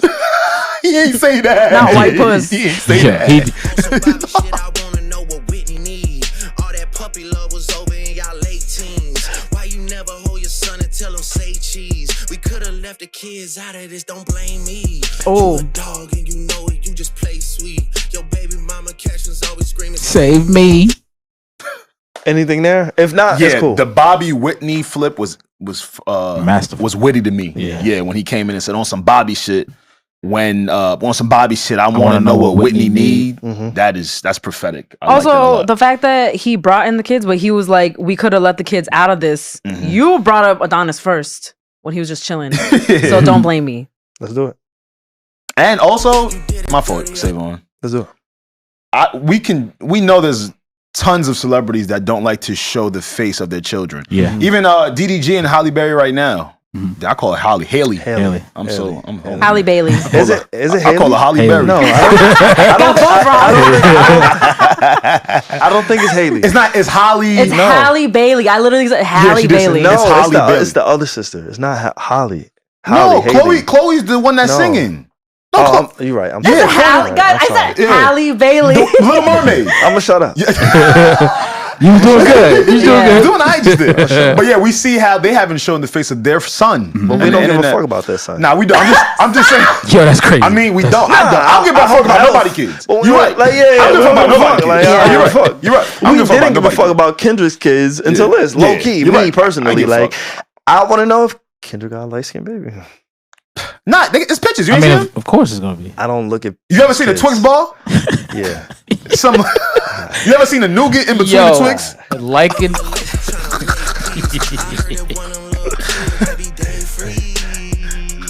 This is tough. Pause that. This is sorry. crazy. Cause if your GM is your BM secret BD, then this is all making plenty fucking sense to me. This round is definitely the family round for me. Oh, for sure. Yeah. Mm-hmm. Right. Both songs. Yeah.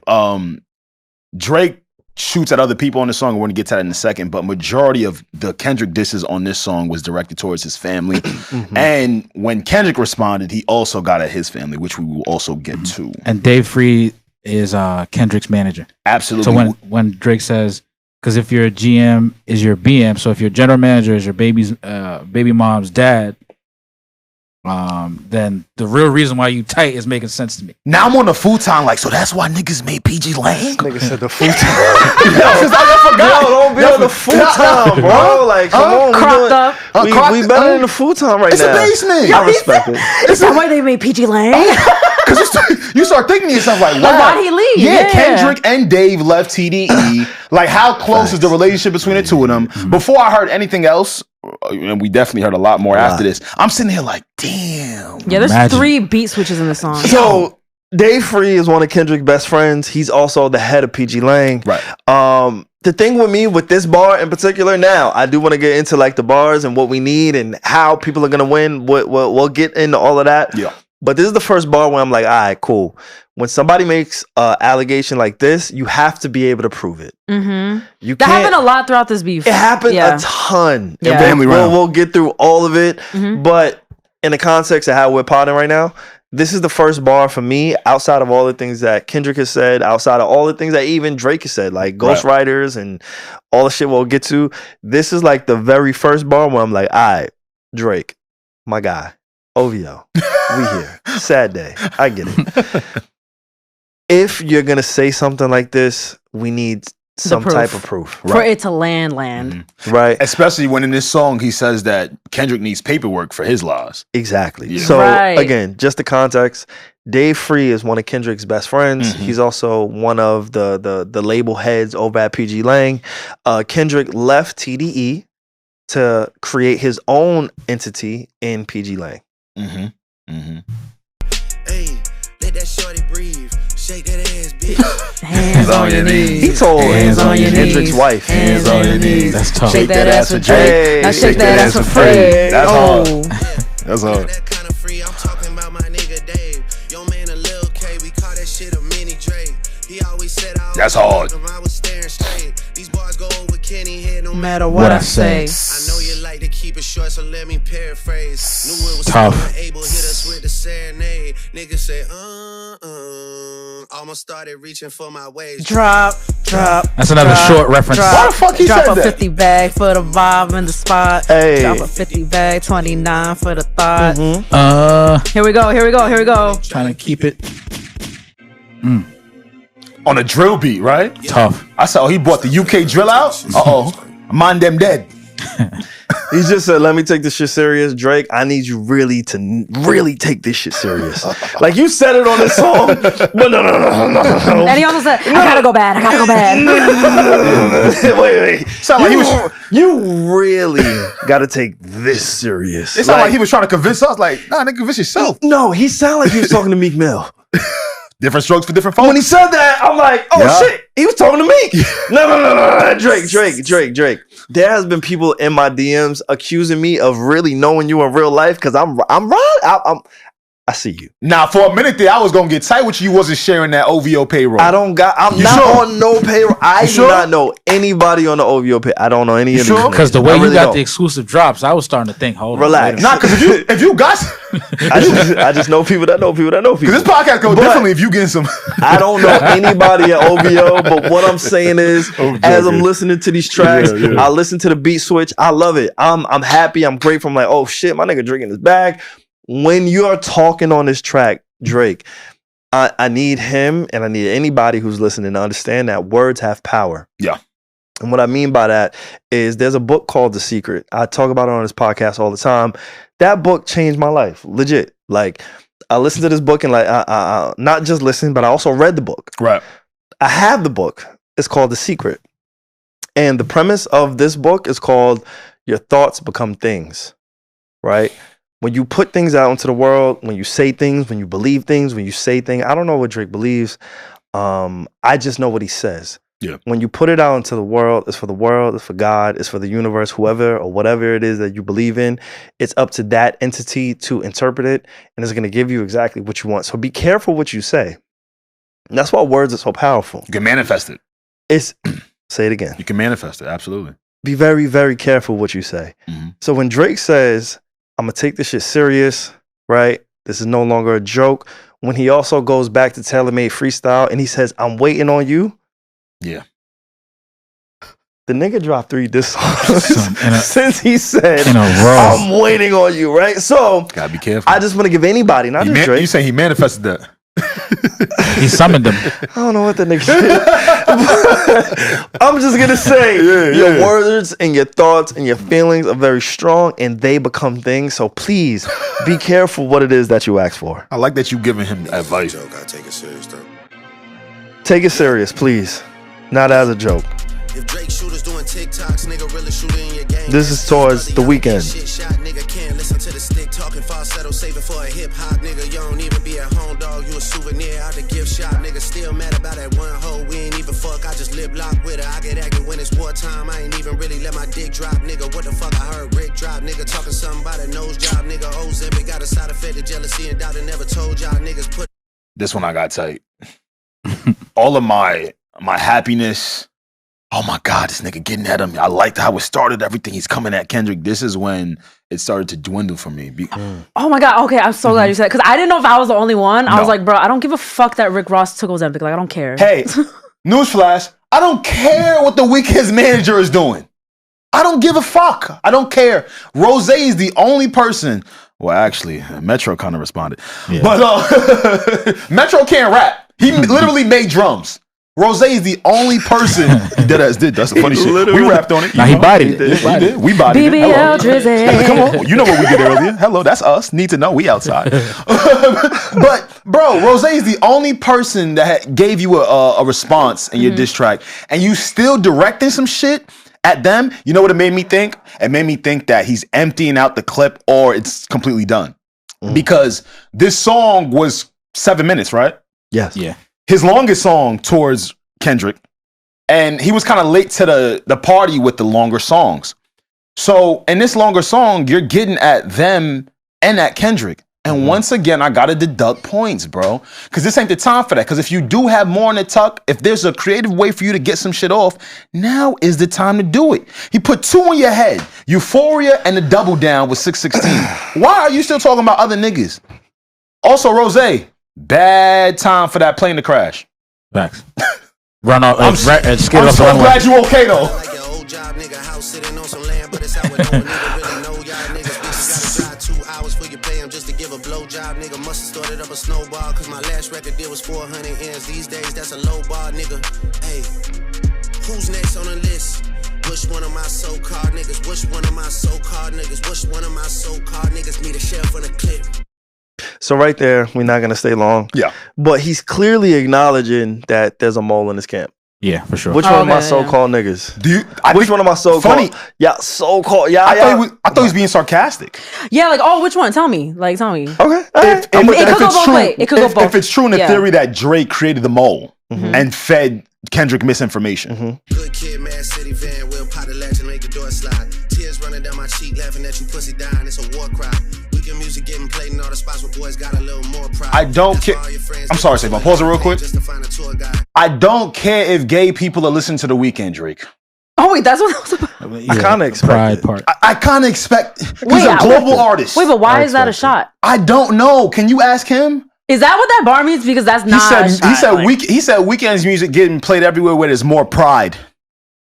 Okay. But so is Drake. That's what I'm saying. That's what I'm saying. Like, Drake, what's he talking about? Some of shit. Like, if you have the LGBTQ audience, that's a win. Yeah, yo. You my man. He must be really tight. Weeknd ain't signed his life away. Wait, I really like this bar is not like it's not even like a shot or anything. Like, it kind of is, but the good kid, Mad City van will pop the latch and let the door slide. I like that bar. Like, it was It's a good fire. bar. It's a good bar. It's just rap. Like, It is a good bar. Yeah. Bread, need to buy some more chains for some more guys. Let me find another street nigga I could take to the game court side. Let me get a used Ferrari for a rapper, take the nigga on a horse ride. Anything to take a spotlight off the fatter bosses. I'ma play through this. Yeah. Rock him talking shit again. Gas cause you hit my being first, nigga. Do the math who I was hitting in. Because I ain't even know you rap still, cause they only talking about your fit again. Probably gotta have a kid again for you think of dropping any shit again. I played through that, and it's gonna be a little bit more that I played through. But again, the internet has made the narrative that I have an OVO cape, so I'm gonna just stand on it. This is Drake. This is not the time for you to talk to anybody else. Tell him, because when I say it, I'm a hater. No, like one of the first things that I thought when I listened to the song through. Yeah. This is when Drake needs to be able to compartmentalize and understand there's one target and there's one opponent. Again, A$AP Rocky, he's a New York legend. Salute. You got Rihanna. You bag Rihanna. Creme de la creme. Yeah, man. I get it. Yeah, man. All of us have dreamed of doing what it is that he's achieved. But when it comes to this in particular battle, I don't care about anything you say to A$AP Rocky. I don't care. The Weeknd. He's your guy. He used to be your guy. OVO XO. I remember when the girls used to scream. Crazy. OVO X, it was a thing, but today it is no longer such. I need Drake to go back into that dark room. With the futon.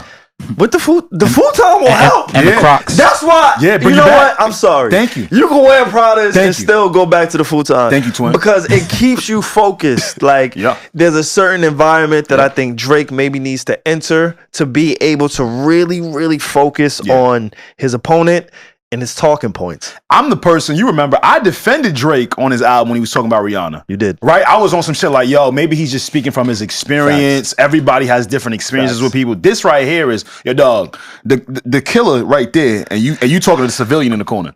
Don't like, this is not the time for you to address The Weeknd. It's not the time for you to address A$AP Rocky. Again, musically, I think The Weeknd is relevant. Culturally, A$AP Rocky is relevant. Yeah. But when it comes to this battle, I think he needs to just focus on the target, and we'll see how he continues. But in this song in particular, that was one of the things that stood out to me. Even when you do drop, they gon' say you should have modeled, cause it's mid again. Smoking 50 by the shit. First one trying to get it in. Ask Spring if this a good idea. The next time you cuddle in a bed again. She'll even tell you leave the boy alone before you get your head split again. Pluto shit made me sick to my stomach. We ain't never really been through it. Lil Wayne, he a fucking lame, so I know he had to be an influence. I hate that. Remember when I said last week, why don't people think that Future has a brain of his own? Mm-hmm. Drake, I think maybe you might need to look in the mirror, dog. I think there's some soul searching to do. For you to think that Future's sole problem with you is because of another nigga, sure, he does have a close relationship with Metro, but not for nothing. Future is the one that's highly revered in this situation. Mm-hmm. He's the big rapper. He's Future in the streets. Like, we all love Metro, but that's Future. I don't think that his problem with you is solely because of Metro. Yeah, and he's basically saying like, yo, Future, you don't realize what they're doing to you. They're convincing you, but... Like, bro. Nah, I think he has a mind of his own. Yeah. I agree. These niggas had a plan and they finally found a way to rope you into this, it. yeah. 2 separate albums, this and I just did a Kim to it. Nigga skim through it. That was Kanye. That was hard. Dripping wet shows, almost had to swim to it. K-Dot shit is only hitting hard when Baby King put his pen to it. Ross calling me the white boy. Say it. You gotta come with proof. And talking about a nigga's pen, when we've heard your references and all of the writing rumors and allegations is crazy to me. Yeah. That angle is crazy to me, bro. It is. And like, you talking about pen, right? I love your music. It's like but you if talking I about were pen? like, if I was like hella fat and out of shape, and then in my diss record I talk about, yo, you get to the gym. Like, what about you? That makes no sense. Like, what the fuck? Again, the cape. I got the cape in the locker. I promise. It may not be on me right now, but I got it in the locker. The OVO cape, it is there. Damn, it's gonna stay in the locker then, because this is where we thought he was doing a little something. Yeah. But he is. Yeah. And we didn't get through the whole track. We but did. I'm with you because I think there are punches he landed. Yeah. But again, going up to this point, it's like, all right, Drake, I need you to get around some niggas who are niggas. Oh my God. Facts. The way he said that. Facts. I like that. Oh wait, that was one of like the best lines. Yeah, I like that a lot. Ross calling me the white boy. The shit got kind of a ring to it. All these rappers waving white flags while the whole fucking club sing to it. So he kind of like took that whole white boy shit and then was like, okay, yeah, I am, but all the bitches love it, but I don't know. Yeah, it got flipped all right.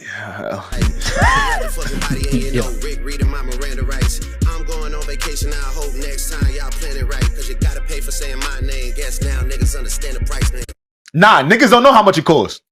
And Drake, you can't go on vacation. Not at a time like this. This is not the time. It's not vacation time. It's not the time to go on vacation, bro. Like, time. This is the time where you put the black tar on your face.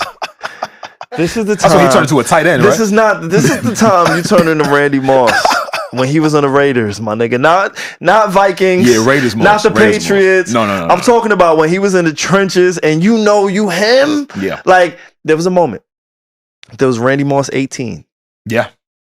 All right? Everybody know Randy Moss 84. And a lot of kids know Randy Moss 81. I'm gonna let y'all niggas know I'm a real, like, there was Randy Moss 18 when he was over in Oakland. Yeah. Going crazy. He was going crazy. Yeah. But he couldn't really go crazy because of the situation he was in. Right. That's the bag that I need Drake to tap into. Yeah.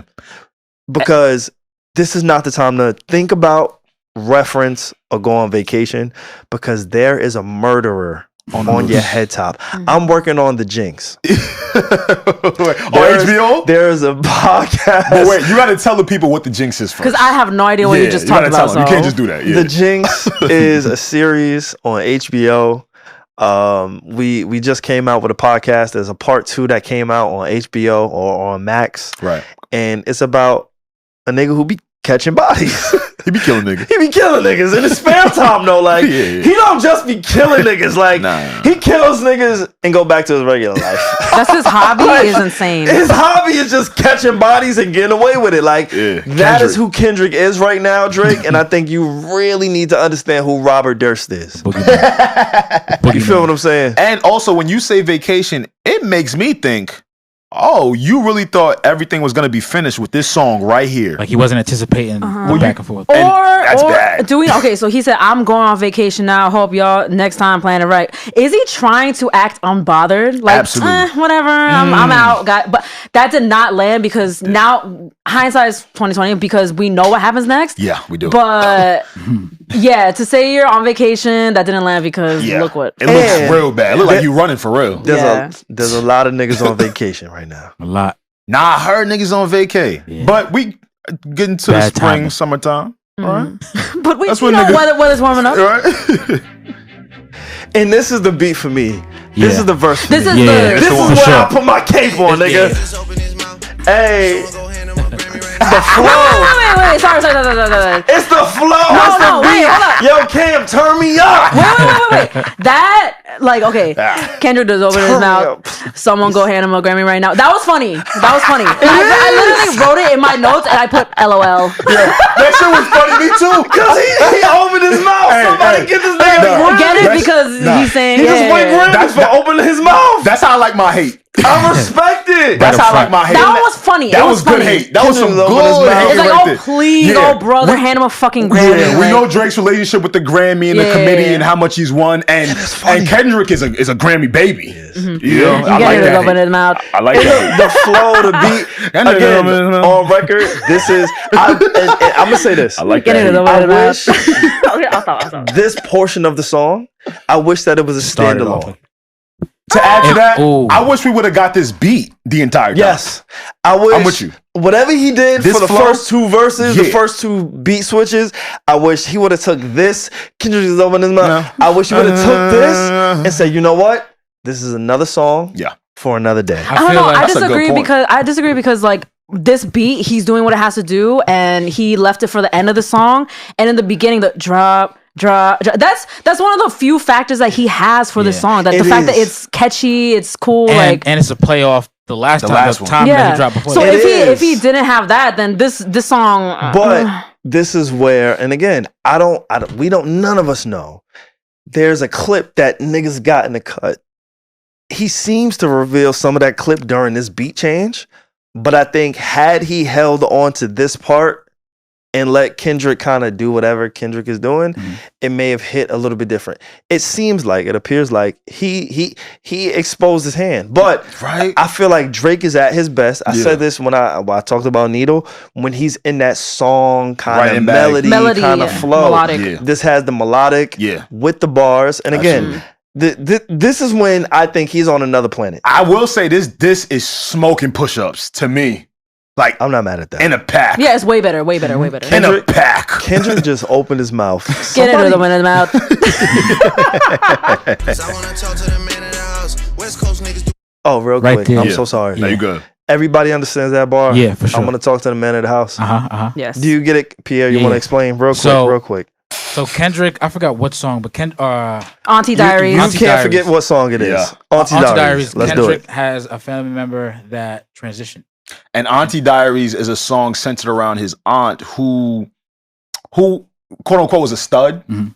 Right. So had, just did a lot of things men would do when he was growing up. And he spoke about his upbringing around having an aunt like that. Yeah. He had there was a song on Mr. Morale and the Big Steppers where Auntie Diaries is where his aunt transitioned and becoming from a woman to a man. Right. Yeah. So when Drake says, go get your uncle, I want to talk to the man in the house, he's talking to that song specifically where it's like, yo, I want to talk to the man in the house, which is your aunt who turned into your uncle. That's hard. Pull him out. That's hard. I like that. Tough. That was a shot. That was a I shot. like that. That was hard. You wanna take off for real? Then come get his legacy out of my house. A cease and desist is for hoes. Can't listen to lies that come out of your mouth. You caught a 2-pack of steak. Damn. And beg them to sue me and get that shit down. I'm losing perspective on beef. Boy went to send beat and I kill you for fun. Your daddy got robbed by top. You stunning and Wayne like father like son. Anthony set up the plays. Hey. Kojo be charging you double for none. Hey. They shook about what I'ma say. Hey. But texting your phone like we already won. Hey, this is where I'm in my bag. I'm doing the Drake days. I'm Hold on, we like, skipped over mad shit. Yeah. Yeah. Okay, so wait, first. What do you wanna go back to? So when he Mad goes, shit. I'm you in my want- Drake The bag cease right and now. desist. Okay, I'm let's- letting it flow. We just skipped You know past how I'm like, okay, shit like- let me talk. Okay, so when he said you want to take up for Pharrell, then come get his legacy out of my house, he's talking about having Pharrell's memorabilia in his house, right? And in the video. But it's like, okay, we get that he bought this super expensive vintage thing from Pharrell and he has it at his house. I don't know how I feel about that, because is that like kind of weird? To Kendrick's point though, right? And you're obsessed with like Black American culture. This is Black culture, right? It's as if you're collecting things. Yeah, so it's like, and Drake, and Drake is basically saying like, I have the shit at my house, I bought it, but it's like, to me, that's like, okay, like you are obsessed with Black culture and you bought this at an auction and you're rich. Is there a meaning that I'm kind of with you there. It kind of speaks to how you look at those trophies. So to your point, I agree with what you said. There's two things at play with that bar in particular. The first thing is, I think it's a flex for you to say, come get your legacy out of my house. I think that's a bar. And again, I think that lands a lot different if Kendrick doesn't do what he does after this, right? Because he said it and we didn't really get a chance to live with it. It goes like, it's in and out. I do think it's a bar, personally. I think, yo, my nigga, come get your come get your shit out my, like, your legacy is in my house. It doesn't lie for me because it's like, Drake, you bought it. Pharrell's like, Pharrell, let's say he bought my shoes and someone's like, Regina, get your shoes out of my house. I'm like, you bought it. Like, what the fuck? Like, but, all right, that does not hurt my feelings. Like, you bought my shoes. You paid me to buy it. Why do you think this is a shot at me right now? Now, for me, you know why it lands? Is because, yes, I bought it. I didn't buy it from you. I bought it from the establishment. Okay. Let me get your legacy out of my. Come get your legacy out of my house. Is like, nigga, you were owned by whatever you was. I bought it in an auction, or however I bought it. Come get it out of my house, man. Like, it's not yours. So again, Reggie, I get what you're saying, but that's the nuance in it for me. It's like, there's an entity that owns you. Come get it out of my house because I bought it from there. There's a flex there for me. Like, I have the cachet, I have the bag to buy your whatever quote unquote legacy, and like, nigga, come get it out of my house. I didn't buy it from Pharrell. I bought it from the people that own the likeness of these items of Pharrell. So that's the first thing. The second thing I want to say, and then Alex go crazy. The second thing I want to say is there's a real distinction. There's a real relationship between Pharrell and Pusha T. Yeah. Kendrick, he tried to bait him with the whole Pharrell and Pusha T, Terrence Thornton correlation. Drake didn't fall for the bait, thank God. Yeah. In this fight, I'm rolling with Drake. But again, I am a Pusha T fan. I'm glad he didn't fall for the bait. I just want to highlight, he did not say anything about Pusha T. Who, Drake? At all. You think he's running? He's avoiding. Yeah. Definitely avoiding. I don't want to say he's running. Because I think running is an action that you have to actually do. But avoiding is more so a subtle, like, that's just not. That's drive that. Finally, it's common sense to not mention other people. He's applying it to Pusha. Like, finally. And if you for whatever reason, he is not saying Pusha T's name. He know why? Yeah. Because the last time. I feel like all the rap. I'm sorry, Pierre. All the rap purists, they remember that. He's not saying Pusha T's name. They remember what happened when he put that track out and he decided not to respond, and then he did the interview saying whatever it was, how he felt in terms of, they went too far, quote unquote. Because everybody remembers that. Because for me, that was the only one that it came across that he actually thought about, wait a minute, let me not open that Pandora's box yet. At this point.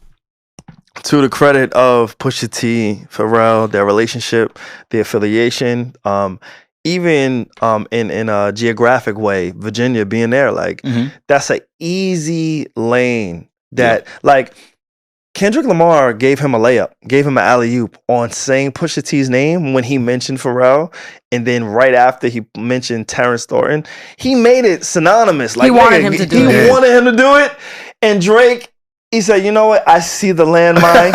I ain't going there. I ain't gonna do that one. Hold on, nigga. I'll mention Pharrell, the producer slash artist, man.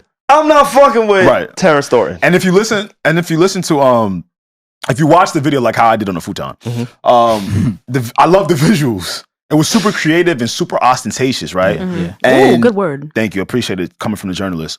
Especially when we're talking about Pharrell's jewelry. He placed it on one of his homies there, and just to see the visual of the legacy while the guy was standing in Drake's house. And being like passed around and shit. Yeah, being passed around was that was prophetic. Okay, I see what you guys are saying. Yeah. And before we get back into the track, sure, I will not be surprised if Pusha T takes that a little bit personal, because we know the relationship between the Clips, the Neptunes, Pusha T, Pharrell. Pharrell's not a rapper, so to speak, right? Like, there's a difference between Pharrell and Metro Boomin. Happy, cause I'm happy. Sorry, great producers. Yeah, but outside of producing, Metro Boomin, he kind of stays in his lane, where Pharrell will dip and dabble into being an artist, lending his artistic creativity to the songs to enhance it, where Metro Boomin kind of just stays in, this is the production bag, right? For Drake to poke at Pharrell, again, I don't know how much he's thinking through this thing, but there is an instance where I believe where that's all it takes for somebody like a Pusha T to react. To kind of be entered into the party. To be like, fam, leave him alone. Because it's like having an Talk older to brother. me. I don't have an older brother. I'm the oldest. Right.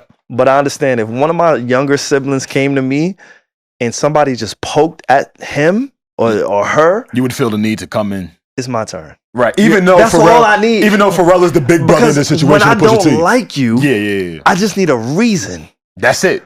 Like a chip on the shoulder. That's all I need. I just need a reason. Yeah. I don't need you to say my name. Yeah. Because you know that's my brother, my nigga. Right. I don't need you to say me. Facts. But if you see him, you see me, gangster. Let's get back Wait, into it. did we pass by the cease and desist yet? No, let's get into that. We get into that. One is clearly because of the boy. The honorable thing is to give me the loot. You right about fuck the big three. It's only Big D. That's a sick bar. Freak boy. Freaky man. We're gonna get to that. The shit will be cute unless you don't wanna be seen with anyone that isn't blacker than you. We get it. We got it. I like that. We get it. We got this shit hard. You like to put gin in your juice. We get it. You think that you bishop and juice when you put your hands on your girl. Is it self-defense because she bigger than you? All right, pause. Jesus Christ. That was his bomb. That's the bar. Fuck the big three. It's only Big D. Freak I ass. don't wanna talk. No, we ain't gonna. I'm going right to the next bar because we're gonna talk about on another song. Freak ass bull. We're gonna remember that. Hold on. Then he goes, our son should go to the park. 2 light-skinned kids. That shit would be cute.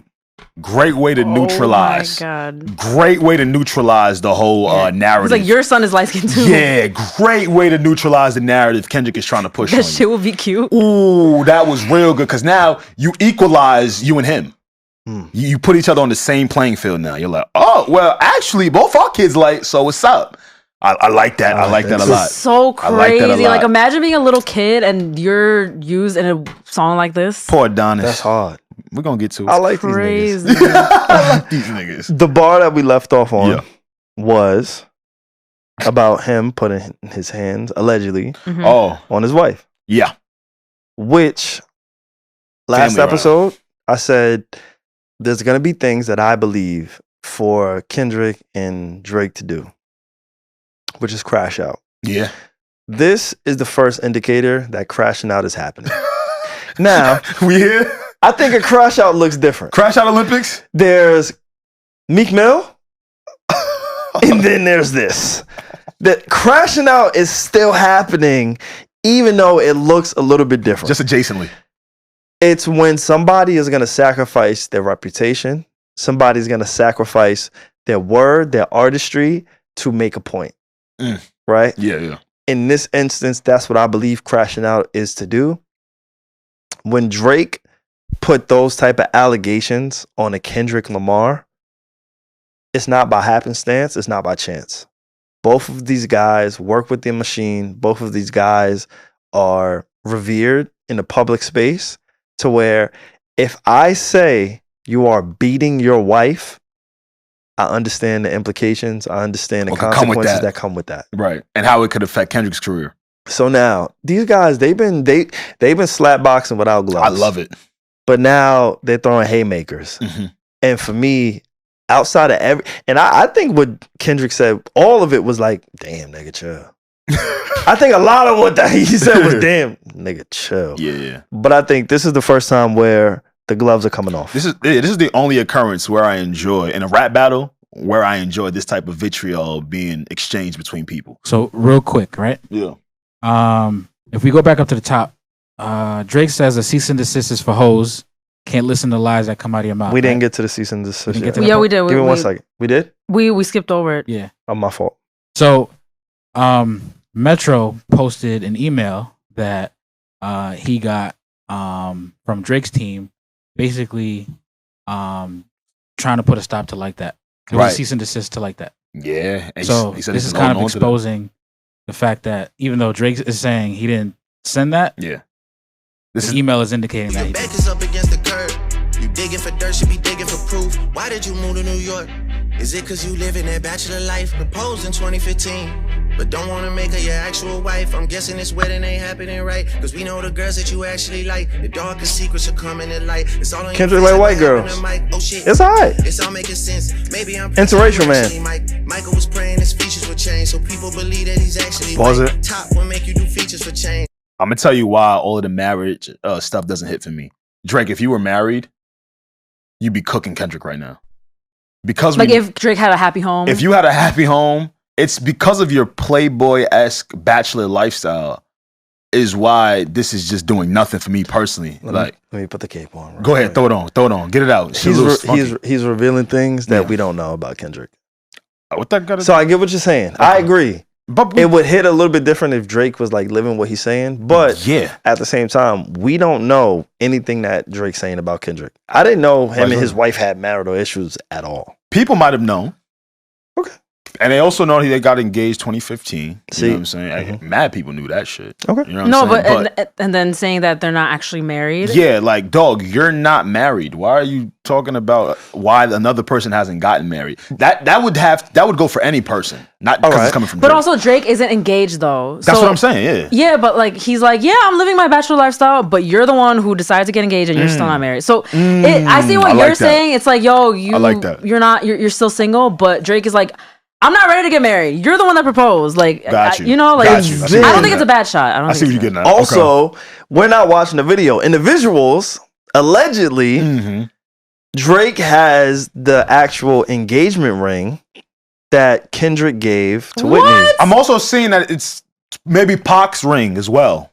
There's two rings. There's two rings. In those visuals, there's two rings. Okay. There's one ring that's allegedly Pac's ring, right? Like it has like the red, the rubies with the diamonds. No. I know the ring you're talking about. The same cut ring that looked like Whitney's was also a part of that Pac collection as well. Okay, again, we said this at the top of the episode. We are doing this in real time. Yeah. But again, there was a focus on a certain ring. If you look at Kendrick's wife, she was on the red carpet with Kendrick at some point. Yeah. There's an engagement ring or seems to be some type of wedding ring on her finger that Drake seems to have in his possession in this response. So, again. That's kind of freaky, not going to lie. Why do you have their engagement ring? You're a freaky boy. That's kind of crazy, no? You're a freak boy. Get on pop breakers and rap for the whites and wait. You say your brother Jermaine, but you want to hear and stay out of the light. That's a bar. We'll come back to that. We'll come back to that. I get off the plane and nothing has changed. I headed to Lala with all of my ice. Headed to Lala with all of my ice. Headed to Lala with all of my ice. Delilah's lit too. Like that shit lit. It is. It is. Shout out to LA. It is. There's nowhere to hide. There's nowhere to hide. You know what I mean? They hide a crisis. Ain't that shit to that nigga. To clean up the fact that you beat on your queen. The picture you painted ain't what it seemed. You did. A lot said to end that verse, right? So that was Family Matters. Yeah, that was definitely Family Matters. Anybody got any encompassing thoughts on that? People were saying like, okay, so Drake's biggest point there, he said a lot. We literally just broke it down for like 30 minutes. But the biggest one was like that he beats his wife. Yeah. So people were saying like, okay, but like why? It just didn't, I don't know. Just the fact that he mentioned Chris Brown though in the song. You're closely affiliated with someone who's also known for like who has beat women, and then you're like, Kendrick, you beat women, but then you're literally standing next to somebody who does. So I don't know, it's just a little, that part's a little like yeah, I see what you're getting at. I definitely see what you're getting at. But still, I wanted to ask you how you felt about the colon, because it sounded that Drake was insinuating that for years maybe Kendrick has tried to keep J. Cole out of the limelight, while maybe a Drake has taken him on tour, has embraced him. You think there's any validity to that? I don't know, because this has played out for literally like 10 years. So there was a time period in like 2014, 2013, 2015, whatever, where Kendrick and Cole were the duo. Right, and they were very publicly like co-signing each other, loving each other. And then that's why it's like hard to judge now because we don't know what happened in the last 5 years. So I have no idea what's going on. Not gonna lie. Before we even get into the next song, I think we take like maybe a few minutes to just talk about that Cole line, because Cole is synonymous with Drake and with Kendrick. We started this whole thing with J. Cole bowing out. We that was it. J. Cole said, hey, wait, I'm gonna diss you, but I'm not gonna really diss you. I'm gonna apologize, right? So again, I think we'd be remiss because we do have a Dreamville stan. Yes. We have somebody who has pledged allegiance to Still, I've never left the side. And now look, Cole fans up at the half. Yeah. Okay. You know what I'm saying? Like, so I love the memes where it's like, Drake is like, yo, you beat your wife. And then Kendrick is like, oh, you're a pedophile. And then J. Cole's like cooking dinner like, I always say whenever I start talking about Cole, I'm always like, I get that it was bad for hip hop that he literally dropped a diss track. It wasn't even that vicious. And he's like, oh, I'm sorry. That was bad for hip hop. But like, when you think about it, why I respect it is like, J. Cole literally, he threw all the pride and ego away. Like, he left it at the door and he was like, I have to be honest, I don't want to do this. I don't want you guys to start fucking talking about my wife. I don't want to talk about how Kendrick can't rap, how Drake can't rap. He knew that's what he wanted to do. And then he couldn't just apologize privately. I personally think he had to do it publicly, dramatically like that to truly be left alone. And now, I mean, again, like his pride could have kept him in something that he didn't want to do to prove himself. Like, oh my God, I have to do it. I got myself into it. But he's like, honestly, I don't care. My legacy's going to be fine. I'm going to bow out. I don't care if you guys make me look stupid. Call me stupid. This is just what I want to do. I respect it. Yeah. I don't know. I get it, right? But how didn't Cole know the vitriol between the two of them? Maybe get he out didn't of my know. head, bro. No, but like, I wrote this on my notes, nigga. Who told Cole that these niggas were gonna do this? How did he know? Like, legit. I can see how. No. Alex has a different question. You're asking like, mine's a little different. How didn't Cole know that they hate each other for all these years? I want to know, how did he know? Like, who told It's him? reverse for me. Answer Alex. We can talk about both. Okay, we'll do both. Right. All right, cool. For me, I do want to focus on Cole for just a little bit because, like, he is a part of this. He can't escape it. You're only getting 5 minutes, Cole, out of us. Cole, you are the one out of the three who has spent the most time with both people. Facts. Over the years. What a great point. You get what I'm saying? So if anything, if anybody, you would know or get some sort of inkling about, oh man, when I bring up Drake around. Maybe it was just that it was a little inkling. He didn't know, I feel like, how deep it ran. Something tells me that Kendrick would have gave it to him tall. That's what I was thinking. Something tells me. Be like, I hate Drake. Yeah, like allegedly, right? Drake reached out to Kendrick on First Person Shooter, right? That's to get on First Person Shooter, right? So that's been revealed now. So to your point, you're right. Maybe not so much Drake. Maybe Drake was trying to let it go over the years. He didn't know where Kendrick's mind was at. Something tells me Kendrick told Cole, yo dog, you're moving over there with a widow. Yeah, I don't know. And you want to know who told? I just want to know how J. Cole had the foresight, because I said one thing, like, crashing out has to happen. Like, there was no way that this was gonna end without somebody crashing out. You ever drive, right? Okay. And see the car in front of you. Yep. Hit the brakes real fast. I hate them niggas. So then you get out the lane. I hate them niggas. That's what it was. No. Oh shit. Don't involve me. It's brake checking, they call it. I don't know. I just feel like he was really like honoring himself. As corny as that sounds, he's like, y'all want this rap beef, you guys want it. But he literally was like, I don't want to do this. I'm sorry, I'm out. Like, so one thing that I can say about this, Kendrick's a liar. I mean, they're both liars. No, because only because Yeah. Kendrick said he wants peace. this is not peace. J. Cole is the real nigga that wants peace in this whole thing. I remember I said in the group chat, I was like, y'all see why he's my favorite rapper? All I want is peace. I don't care if you guys make fun of me for dipping out a rap beef. I don't care. I'm at peace. Don't forget, Kendrick said, and we're going to get to it, he likes his peace, but he'll turn it up if it means Drake bleeds. J. Cole is the definition of peace and love. Bye. Teddy Pendergrass, my nigga. I ain't gonna lie. Hold up. I want peace, like, my nigga. Like people thought he was gonna shoot at Kanye West. I really want peace. Like, I don't know. I think we just take this quick moment to kind of just talk about J. Cole because again, I think he's a part of it. I think that was a pivotal moment in this whole situation. I also think there's a certain aspect of this beef that is getting overlooked. There was a verse that J. Cole had on Kendrick's, on Future's album. Red Leather. Red Leather. We Still Don't Trust You. Yeah. J. Cole feature on that. I feel like that kind of flew under the radar because of everything that's happening. So even with that, I think J. Cole waved the white flag saying, hey, look. And with pride. Like he was like, I'm out. You want to know how I knew it was crazy? This weekend, I heard J. Cole on a Sexy Drill song. What? Wait, I didn't hear that. Is it official? Cash Cobain was in the club playing Dunk Contest remix featuring J. Cole. What? Well, how did I not hear about this? That's crazy. I believe, like, when it comes I'm gonna go talk to the girls. The artistry.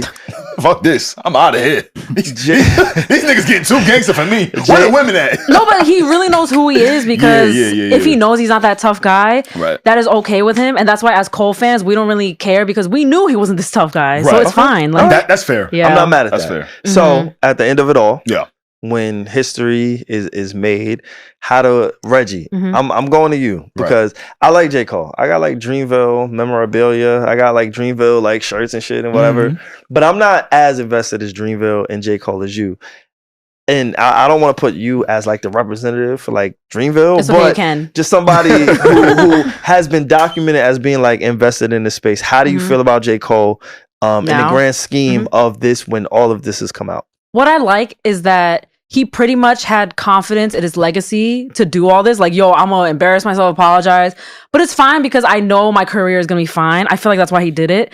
And I like that because it's like, yeah, I think that was the right. I think that was the right decision for them. So for him, excuse me. And so I feel like J. Cole fans, we still love him. I don't know how y'all feel about like how you see him, but honestly, whatever. When he heard Kendrick was talking about biracial, they shooting. Wait, see, Cole was like, shit, they shooting. Is that not self-awareness? Yes, he was like, wait, I'm biracial. Absolutely. Let me get the fuck out of here. Yeah, exactly. Instead of trying to be too prideful and stay in this battle that I can't fight.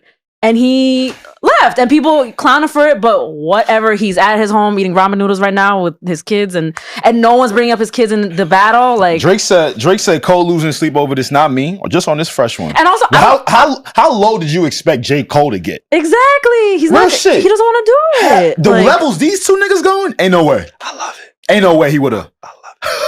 Crash out Olympics for real. I ain't gonna lie to you. The next song that came out after Meet the Family, I think personally, I believe this was the most disrespectful track. Meet the Grams. I think this was the most disrespectful. He got right the most cerebral. I really listened to it this morning. Even down to the Alchemist beat, it felt so scary and ominous, like a scary movie but you didn't know how it was gonna end. I love it. It's very like psychologically damaging to Drake. It's a letter. To his family. Who he's spoken a plethora about over the years. His mother, we got Sandra's Rose. He's talking about his father and how he felt like he maybe had some deadbeat moments.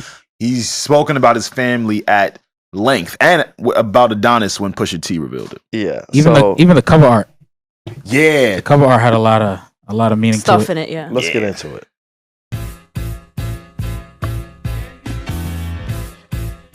Pause that real quick. I'm sorry.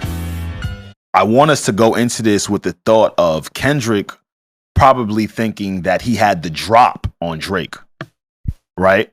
With, oh shit, I'm about to reveal he got a daughter. Again, if the story is true that he was read misinformation, I'm sure it's going to reveal itself in the coming days and the coming moments. If I'm Kendrick, I'm going into this shit like, oh shit, got him. Got him. We up again. Yeah. Because this is after Family Matters, and Kendrick's like, that's all you got? That's all you got? Oh, shit. So let me make this as ominous and scary as possible for you. And this was dropped like 15 minutes after. Right. Man, it's your father. Let me be honest. It takes a man to be a man. Your dad is not responsive. I look at him and wish your grandpa would have wore a condom. See, nigga, I'm scared. I'm sorry that you gotta grow up and then stand behind him. Life is hard, I know. The challenges always go beat us home. Sometimes our parents make mistakes that affect us until we grown. And you You're a good kid that need good leadership. Let me be your mentor, since your daddy don't teach you shit. Never let a man piss on your leg, son. Either you die right there or pop that man in the head, son. Never fall in the escort business, that's bad religion. Please remember, you could be a bitch even if you got bitches. Never code switch, whether right or wrong. He's talking. That was hard. You could be a bitch even though you got bitches. Yeah, he's like, I don't give a fuck. Don't cut them corners like your daddy did. Fuck what Ozempic did. Don't pay to play with them Brazilians. Get a gym membership. Shoot now. Understand, no throwing rocks and hiding hands. That's law. Don't be ashamed about who you with. That's how he treats your mom. Facts. Don't have a kid to hide again. Be sure. 5% will comprehend, but 95 is lost. Be proud of who you are. Your strength come from within. Lot of superstars, that's real, but your daddy ain't one of them. And you nothing like him. You'll carry yourself as king. Can't understand me right now. Just play this when you 18. Okay. Yeah, I got 2 points at that point. Okay. So I think it's the 33-second mark where he talks about never letting somebody piss on your leg. Say it, P. Going back to the story that T.I. told, or the story of T.I.'s friend Cap, I think his name was. They were at a screening for one of T.I.'s movies, and he was drunk, pissed in the aisle, and some of the piss wound up on Drake's leg. So Kendrick is saying to Adonis, yo, don't ever let another man piss on your leg. Yeah, that's coming because your father did it. Yeah. Don't tell me some shit my father did, nigga. Don't tell me some shit that happened to my father.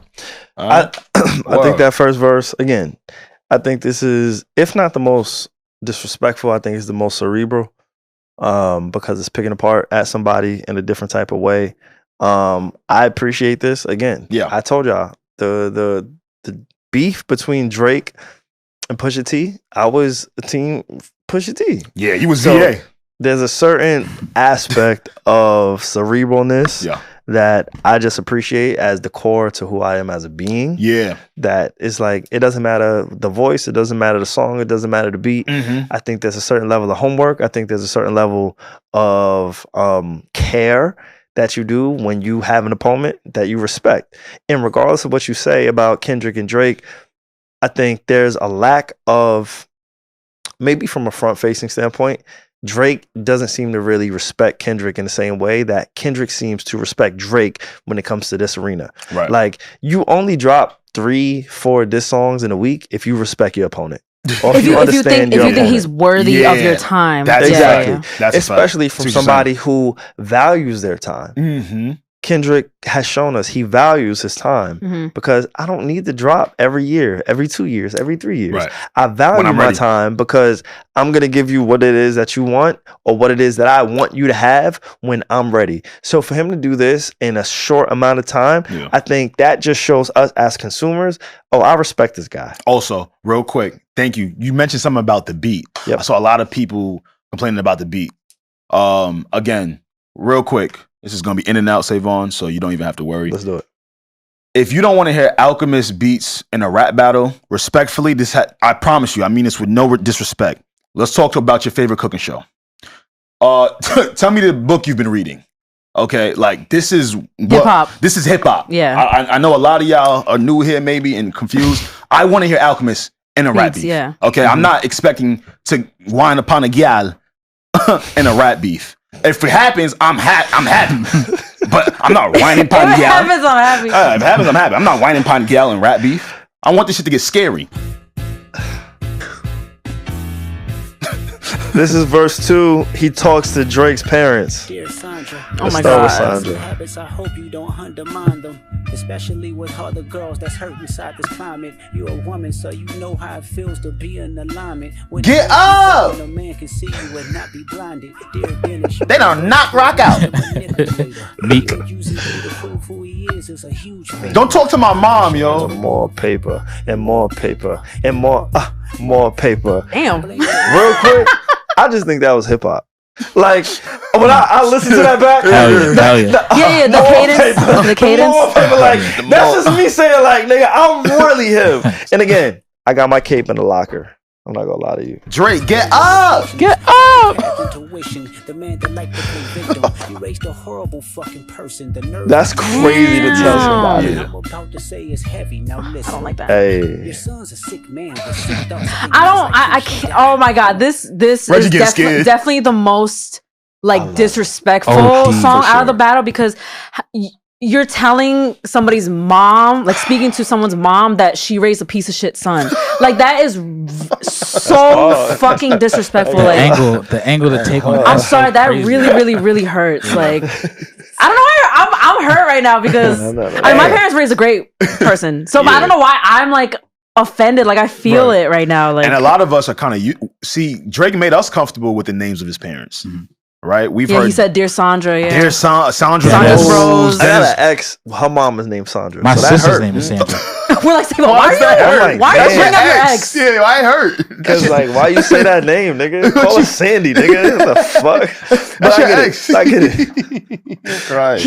She said that she raised a horrible person who has a sex addiction. Like this hurt. Remember what I was saying last podcast about Kendrick is having who's the better man competition with Drake? Yeah. Did. He continues to showcase that through each round, just in different ways. And I find that to be very, very tactful. Yeah. Yeah.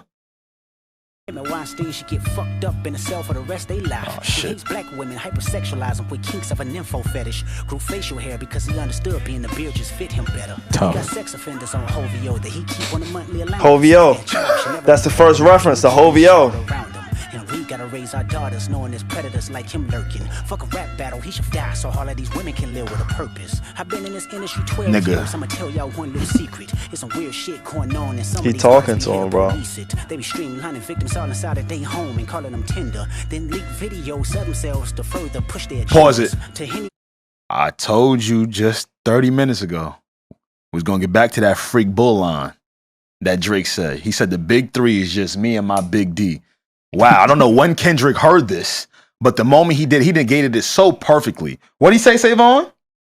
I don't know. Which part? I got my cape on. He said, I don't know. I don't know. Recite it. I don't even know. What'd he say? Recite it. You got it right there. You want to make me say it? Yeah.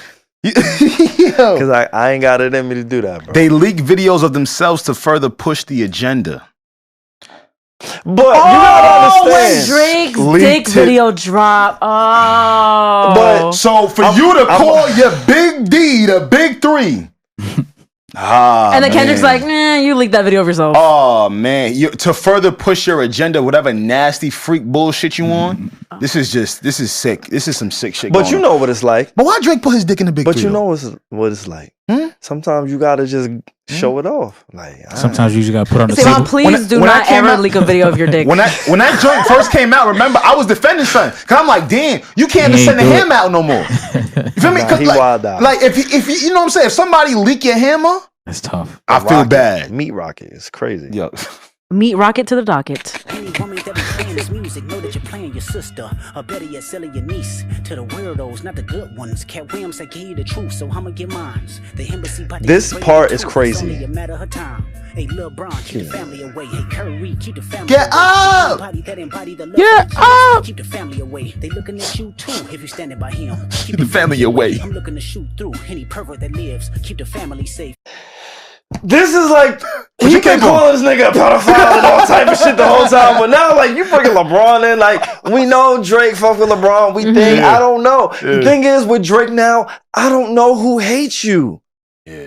LeBron might hate him. I don't know. But when when Kendrick feels comfortable to mention Steph Curry, who we know, Chef Curry with the shot, boy, like Kendrick, Drake has mentioned a lot of the people that Kendrick is alluding to in his rap over the years, and we get to see them kind of have like a relationship, like some type of affiliation, whatever it is. This is a little bit different. Yeah. Because now LeBron James, he has a young daughter. Steph Curry, he has a young daughter. All the stuff, they have young children. Like, all right, yo, keep your family away from this pedo. Again, I said this in my freestyle. OD. I wrote it. I didn't know it was gonna like keep showing up like this. Like, yeah.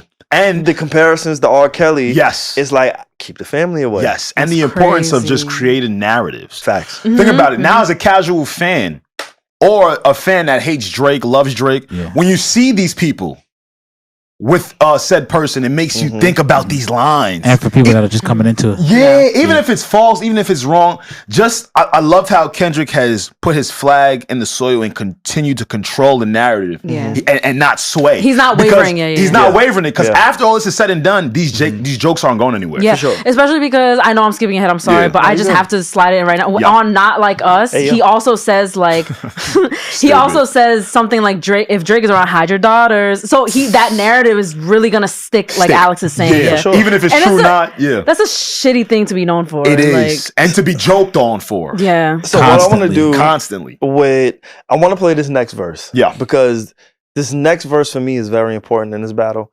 Like, we're gonna get to what happens next in this whole situation.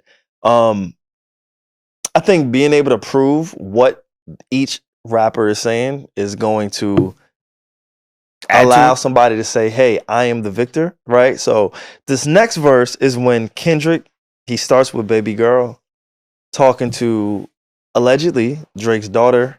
There's a lot to decipher here, so I don't think we need to spend too much time on the fourth verse, which is him talking to Drake directly. Again, these tracks, they've been out for a long time now. Like, anybody can have access to them. Please, if you're really interested in that last verse, go check it out yourself. I don't think we need to take time to listen to that last verse because he's talking directly to Drake. Yeah, but we've heard it and we want to hit a particular part. Exactly. Absolutely. And we got a whole nother song to get to. But I think verse 3 of this song in particular is really important because he's taking a Pusha T approach of revealing that, allegedly revealing or trying to reveal that, Drake has another kid in the world, which we don't know. We didn't hear this until this verse. And Drake denied it. So, dear baby girl. Dear baby girl, I'm sorry that your father not active inside your world. He don't commit to much but his music, yeah, that's for sure. He a narcissist, misogynist, living inside his songs. Try destroying families rather than taking care of his own. That's a lot. Teaching you timetables or watching Frozen with you. Or at your 11th birthday singing poems with you. Instead he being Turks, paying for sex and popping perks. Examples that you don't deserve. He's going crazy. Tell you that you're loved. I like Turks. I've never been. I can't wait to go.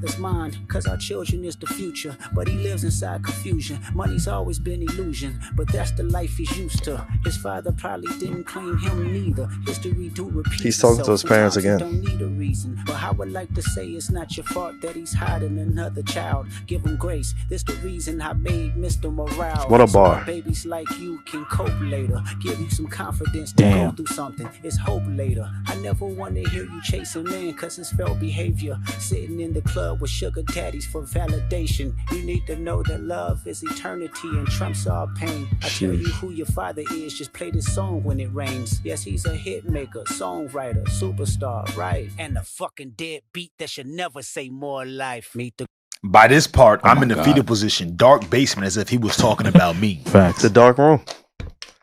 They go that dark room. On the food. Don't forget. They go that dark room again. With the Crocs. With the Crocs. Don't forget the Crocs. I'm in the fetal position, rocking, swaying. It gets tough right here. So he is alleging that Drake is hiding a child again. And the fact that all this has happened, so much has happened, and all Drake has broken his silence about on social media is this daughter part, and he's denying it. Yeah. So it's probably the only one he can speak on. Deny on. Yeah. What about the pedophilia allegations? Can't Drake? talk about those. Like, that is gonna open a plethora of doors that he's gonna have to answer repeatedly. Mm-hmm. So Drake is saying, "Yo, I don't have an 11-year-old daughter. Can y'all find her? Because just let me know." So that's what he said. So SaVon sent a link to the group chat. I did? Yeah. Of the girl who everyone was alleging was Drake's daughter. Her name was Eternity G. Right. The 11-year-old. The 11-year-old. And they found her on Kendrick's video with Lil Durk. That's not that's J. Cole. My fault. Yeah. Not Kendrick, J. Cole, sorry. They found her in the video. Now, this is where it got interesting for me because Drake dropped Family Matters, right? And at the end of Family Matters, there's a scene, it's at the 319 mark, of Drake's security guard in the middle of a garden. Mm-hmm. And if you look slightly to the right of the security guard, that same picture of Eternity G, people were saying that picture was also Eternity G. Mm-hmm. Now, if you look at the sequence of how things dropped, my mind went immediately to, how did Kendrick know to say that put that in the song right after Drake dropped Family Matters. Right.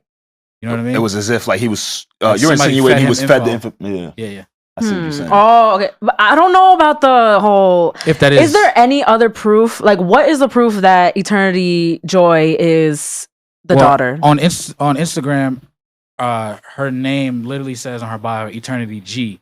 The only thing I can come up with, and this is just off of my mind, is Graham. Right. Oh, because okay, because I'm just looking at her screen name. It's Eternity Joy, but on her IG, it's Eternity. I mean, I'm just. Again, like, what is there any proof linking this Eternity girl? No. Okay, because then I'm like, I mean, is this just like a Twitter rumor? That's what I'm saying. Since then, Drake has denied these allegations. I want to ask y'all: do y'all think this is something that Drake would purposely try to cover up? Like we know how the whole world, it was on public display, saw how Adonis was introduced to us. Do you think that Drake would be that stupid to go down the same lane or try to deny it? I don't know. I don't believe it. Like, yeah. Don't make the same mistakes twice. Type shit. I live my life by that. Right? Like, I really try. I pray that Drake didn't make the same mistake twice. Going back to that whole point of making the same mistake twice, right? There has been a theory where Drake is feeding certain lines to a certain person that is acting as a mole, right? Mm-hmm. So I did see on Instagram, and I'm sure a lot of everybody or a lot of other people, they saw where Drake is kind of almost playing into the fact that he gave false information to somebody in his camp who is acting as a mole to feed Kendrick, which would also explain why maybe Kendrick dropped so quick. Because if Drake is feeding a placebo, right? Let's say the placebo effect. He's giving somebody information who's going back to Kendrick, who's feeding Kendrick shit that Drake knows is false, which Kendrick is acting on as if it's real. Yeah. That could be a point for Drake on the board. Oh, sure. Because it's like, yo, bro, for sure. If I'm telling you that I'm married and I'm really not married, but you think I'm married, so you like, oh, nigga, I fucked your wife, and you like, nigga, she's not my wife. I'm just fucking this bitch. And if this daughter thing is dead ass just not true, point blank, not true, that is actually, I'm thinking about it, it's actually a really big hit to Kendrick Lamar, because you literally did a whole verse on it. It's not even true. Like a whole verse, you predicated almost a song around it because that was the bomb. Exactly. Meet the Grams. It was a phenomenal song. Yeah. But the bomb, the new discovery, like, is the daughter. Even the cover art, right? Yeah. The cover art was a picture of a shirt laying down on the bed that had Shorty collection at the bottom, towards the bottom of the shirt. And if Drake is feeding him false information, he's definitely trolling Kendrick, calling him a shorty. Once again, the short bars, I get it. And also, on top of this shirt are prescription bottles that seem to have Aubrey Graham's name on them. Yeah. It's also a prescription there for Ozempic. Facts. Now, if Drake was feeding him information, it would kind of make sense because the Ozempic thing could hit at Rose, because there's also a pair of Maybach gloves. Yeah. Yep.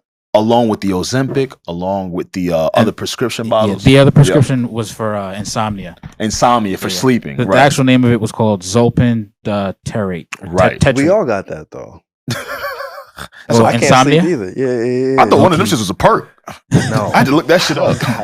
I had to look that shit up. My mom be listening like, nigga, I don't do perks. No, not you. Now you're talking. Insomnia is like for sleep. No, I know. I'm talking about when I see the prescription bottle. I thought one of them shits was a yerky. Okay. So I had to look it up. Also, we just have to mention, I don't know if this will get... Now let's go. Oh, I thought you were stopping me. So I saw a tweet where someone took the screenshot themselves of Meet the Grams on YouTube. It dropped 3 minutes ago, and it was at 1 million views. Yeah. Okay. Yeah. And in the screenshot is that 1 million views dropped 3 minutes ago, Kendrick song. And then we have a certain someone in the group chat. I won't name him in case this implicates him, but he was like, "No, actually, I caught the Kendrick song when it was 40 minutes in. It only had 100K views. What the fuck is going on?" So there's something weird going on with the fucking views. Yeah. And I saw tweets about it, so I'm not the only one that peeped that. So basically, I'm not insinuating directly, but it's people are thinking that Kendrick also faked the views. See, did anyone else catch it? I tried to do a deep dive on it, right? Because when I went to both videos, right? Family First and Family Matters? I'm sorry, all these fucking titles. You good. Yeah, Family Matters. I expected for that shit to go through the roof on YouTube. For sure. It looked like a full cinema, right? There were actual scenes in it. We saw cars, we saw jewelry, we saw Drake, we saw his homeboys. So for me to go on Kendrick's side and to see just artwork have more views than that video, that confused the fuck out of me. One thing I did compare though was the comments. And the comments were high for both guys. For sure. They were kind of equal, they right? were pretty equal. Yeah, so that's what confuses me, right? No, and I also remember seeing the tweet that night and someone was like, oh my God, the views between Kendrick and Drake is astounding. Like, that's all you need to know. Yeah. And then I went and checked myself on YouTube. And I was like, what the fuck? I was like, this does not match up. I'm going to revisit this later. Yes. Something did seem fishy, but I don't have no proof. So I'm going to pick and choose my battles, but something went on with the numbers too. Well, we do know that people fake streams. And the thing about like when you're such a massive artist, it doesn't necessarily mean that Kendrick gave somebody the okay to do that. Oh, sometimes people like just take that up into their own, like, you know what I'm saying? Like, I'm just gonna be like, oh shit, I'm Team Kendrick. I have the power to upload on Kendrick's team. Like the beauty, and I'm so thankful. But the beauty of being in a situation like this is like I kind of have the perspective from all possibilities and scenarios, right? Like I know what it's like to upload some shit. I know what it's like somebody had asked me not too long ago, or one of the things that I get asked regularly is like, yo, what is the wow moment in like your career? Right? Like, when did you know you made it, so to speak, right? Yeah. So for me, there's maybe like 2 points in my life up until this point where I'm like, you know what? As a podcast producer, now again, this is a brand new term. Podcasting is a brand new space, for sure, lane, everything. So anything that is of substance for me is like, oh wait, I'm kind of like trailblazing in a sense, right? From a producer standpoint. Now, I say all of that to say is whenever somebody asks me like, yo, who are some of the most infamous people that you met? Or who are some of the biggest moments that you've been a part of? The first thing I always go to is when Drake and Pusha T had their back and forth. Oh, it wasn't when you was right next to me when I was rap battling Wyclef? An iconic moment. I heard it was close. That's top 5. I bet that's valid. That's top 5. We've been through a lot. You're right. We've done a lot in this space, bro. Like that Pusha T one is up there though. So you're right. The Pusha T interview is the gift that keeps on giving. Absolutely. You get what I'm saying? Like that interview is etched in stone. I remember we was at Joe's crib. We basically imitated Parks's basement inside of Joe's house. Which again, in itself, nobody that's listening, they're not gonna understand it. But for somebody who's there, it's like, all right, we have to like really find a replica of the paintings. Yeah. We have to make sure that this is actually soundproof to get it out into the world where it's like it's just a quality control aspect of it, right? I thought that was a studio. No. That was not a studio. From the outside looking in, that's what literally Joe's pool house. Crazy. And when I say pool house, I mean like his pool table. That was the staple of that room, right? Where we had Steven Victor and we had everybody who was in the room. Like it was just this one big ass large kind of room where we created or did this interview with Pusha T when he spoke on Drake. And he revealed that Drake has people talking in his camp. He revealed everything that he revealed to Joe, Rory, and Maul. Yeah. And again, I happen to be in that room. I happen to be a part of that moment. So again, whenever anybody asks me what is the one of the highlights of your career, that's easily one of the highlights for me because that interview is going to go on forever, right? Mm-hmm. But to kind of get back to where we are today with this whole Drake and Kendrick situation, I was saying all of that to say like there was a real impact with that moment that I can correlate to this moment. You know what I'm saying? Like, ooh, like the moment. Yes. Okay. The moments happen. Like there's a certain kind of impact. There's a certain kind of energy. Yeah. So with Meet the Grams, it happened.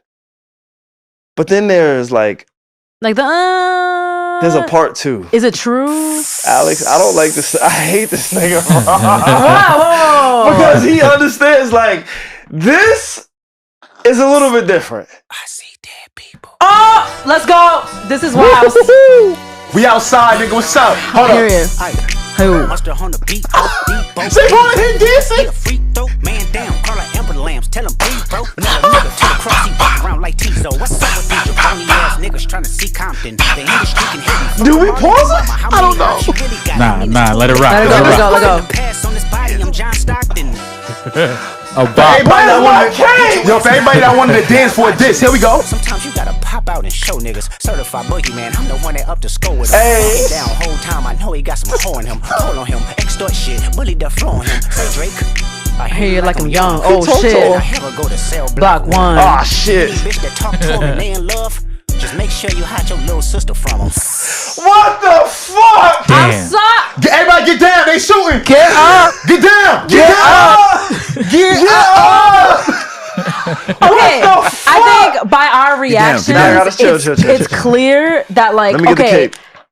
You need it. Kendrick took a little page. I'm not saying this was inspired by Drake, but took a page out of Drake's book, saying like, okay, you make diss songs that get played all the time, back to back, stay skiing, whatever. I could do that shit too. He did it, made it West Coast. This you could play literally right now. Reggie. He made it West Coast and it was banging on the East Coast. It's giving grand Heavy. finale. It's given. I was in Lower East Side, New York, when this popped off. And, you know, that's a party area for young people. Nice. LES. LES.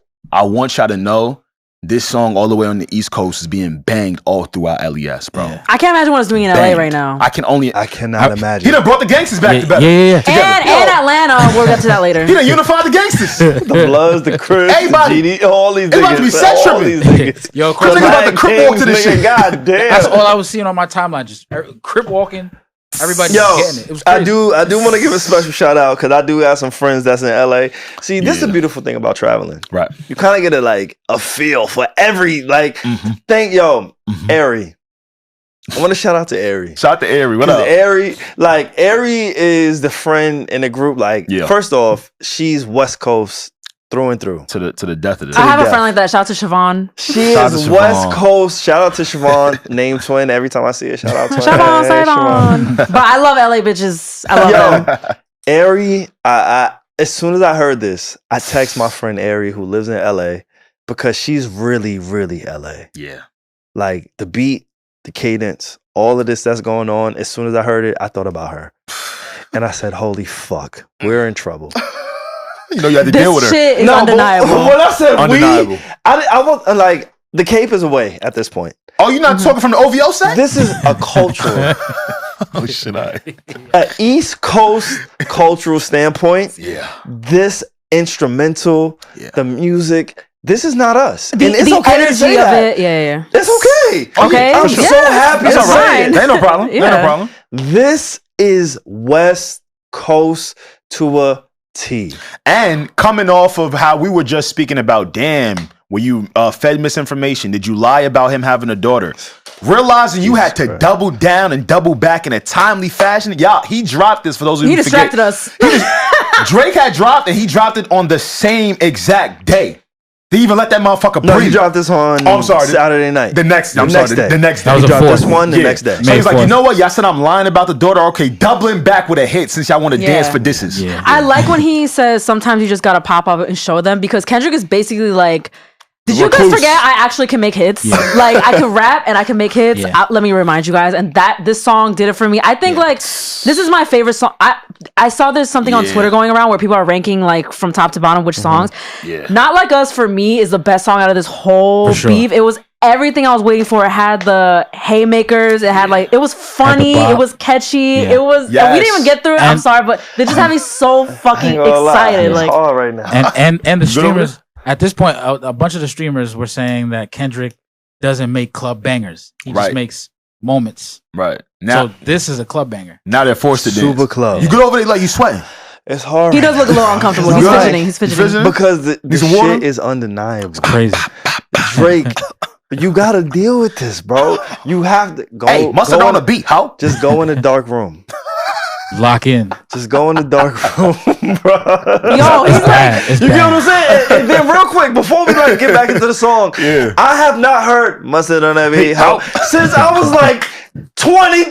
Watch your mouth, I'm nigga. 30. Watch your mouth. I mean, Almost a decade. he's made songs since then. 7 years. What are you talking about? No, Just the mustard joint that gave you that feeling. listen to what I'm saying. I'm not discrediting Mustard. Yeah, no, I know like that, yeah. what I'm saying is when it comes to that in particular tag, Mustard on that beat, like that is a signature of I'm here. Yes. Like DJ Mustard, he's produced so many hits, so many songs without putting that tag.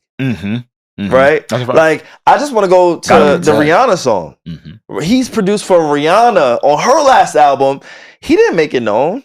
It's just like he's working in silence. Like at some point you transition from being front facing to just, yo, I want to make my money. I want to make my bread. I want to get my credits. And I just want to do what I do. Right?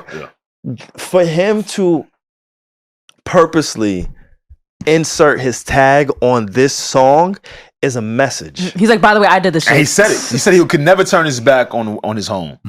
So again, Ari, shout out to you. Tevin, I know Tevin, Ari, these are my West Coast folks. What up, y'all? They are real West Coast. I believe it. And when they come to the East Coast, I get in my Locks bag. Okay. I get in my Jadakiss You bag. defend us. That's good. Especially when I look at defend Ari, us. like I be like, yeah, nigga, I'm here. You in New York. But this right here, there's a sense of pride with this song. Right. There's a signature with this song. For sure. Super, Good word. super strategic. I'm Signature's so a good sorry, word. but like since we're talking about like West Coast and how Kendrick, this is like this is my sound. It's not like Drake can like. Is he gonna do like a Toronto song? Like, what is he gonna do? Like, can we play the song? Let's talk about it after. Cause I got something for you. No offense. I got something for you. I promise I got something for you. And party at the party playing with his nose now. Now you making him talk about your niggas. Certified lover boy, certified pedophile.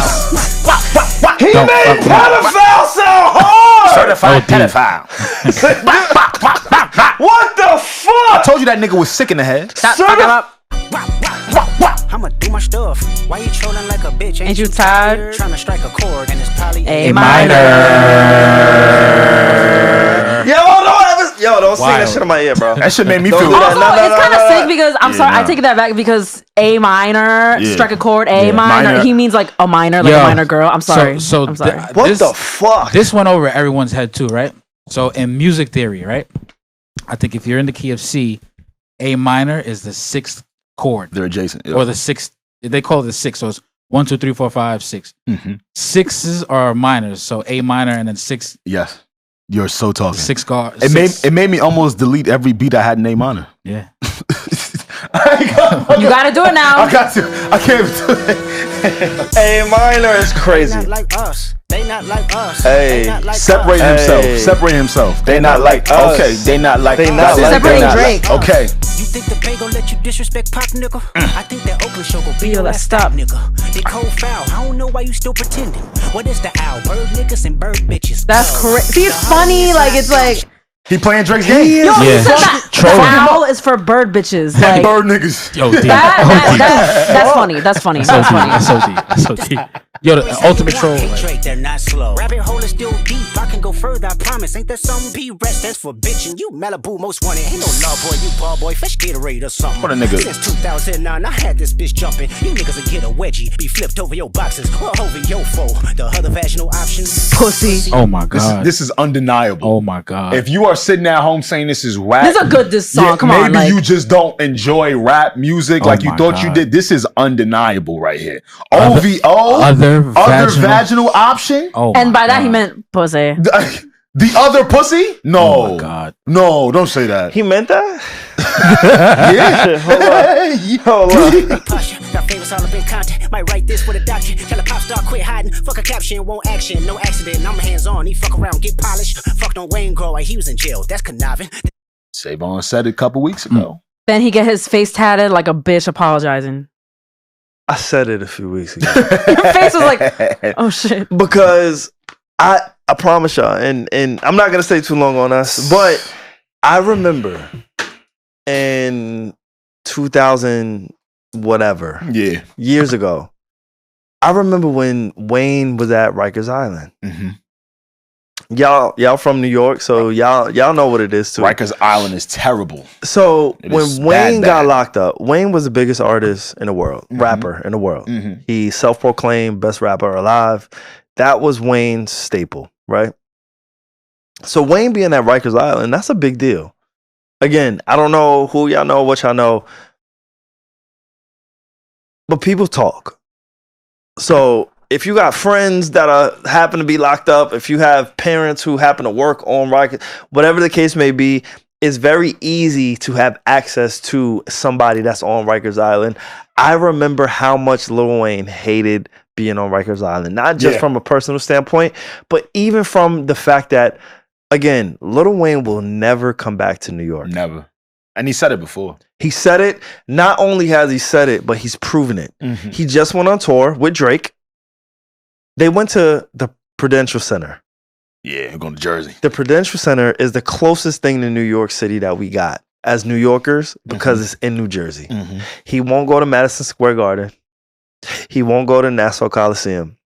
He does not, literally, he does not come to New York City because Lil Wayne has such a bad experience in Rikers Island. He's like, man, fuck y'all, nigga. Fuck and New York. And with the cops from New York. He doesn't, the cops. He's had he a bad doesn't experience do with the interviews. cops. You haven't seen Joe with Lil Wayne. You haven't seen Charlamagne with Lil Wayne. Right. You might see Act with Lil Wayne because he's in Jersey. Right. But anybody, Ebro, all of these niggas, you will not see Lil Wayne in New York because he has made it a staple. I'm not coming to New York. Fuck New York. When Lil Wayne was locked up in Rikers Island, I remember, and again, if I'm misquoting this, please kill me. I don't give a fuck. I remember Miss Info. Shout out to my Korean queen. I remember Miss Info. Shout out to Miss Info, yo. Yeah. Legend. Reporting on, hey guys, Drake is known or has been revealed to sleep with Lil Wayne's girlfriend at the time. This is public information. But for Kendrick to resurface the fact that, and again, we said this on the podcast. Like, that's what I love about us. Because we really talk. We really talk. We talk a lot. Yeah. We really talk. Especially today. This is not, Drake has been known, if you are going to fuck your mentor's girl, it says something about you. There is something psychological there. It's to a point where it's like, are you trying to harvest or retrieve whatever the person that you're trying to take from experience and what they had? There was something very deep and psychological there, for sure. For sure. Oh my God, am I basically 2024 Miss Info? Yeah. You might We're literally revealing. You Renfo. That's Miss Renfo. You're quick. You're quick. Apologizing. I'm glad D-Rose came home. Y'all didn't deserve him neither. From Alondra down to Central, nigga better not speak on Serena. And your homeboy needs subpoena. That predator moving flocks. That name gotta be registered and placed. This song is hard. He's talking.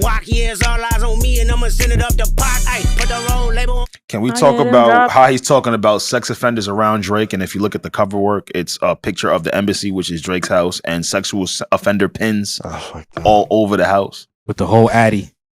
It's hard right now. Because he's also saying he named specific people in OVO camp that have like sexual assault allegations. You good? If I'm Drake, how do I go on vacation?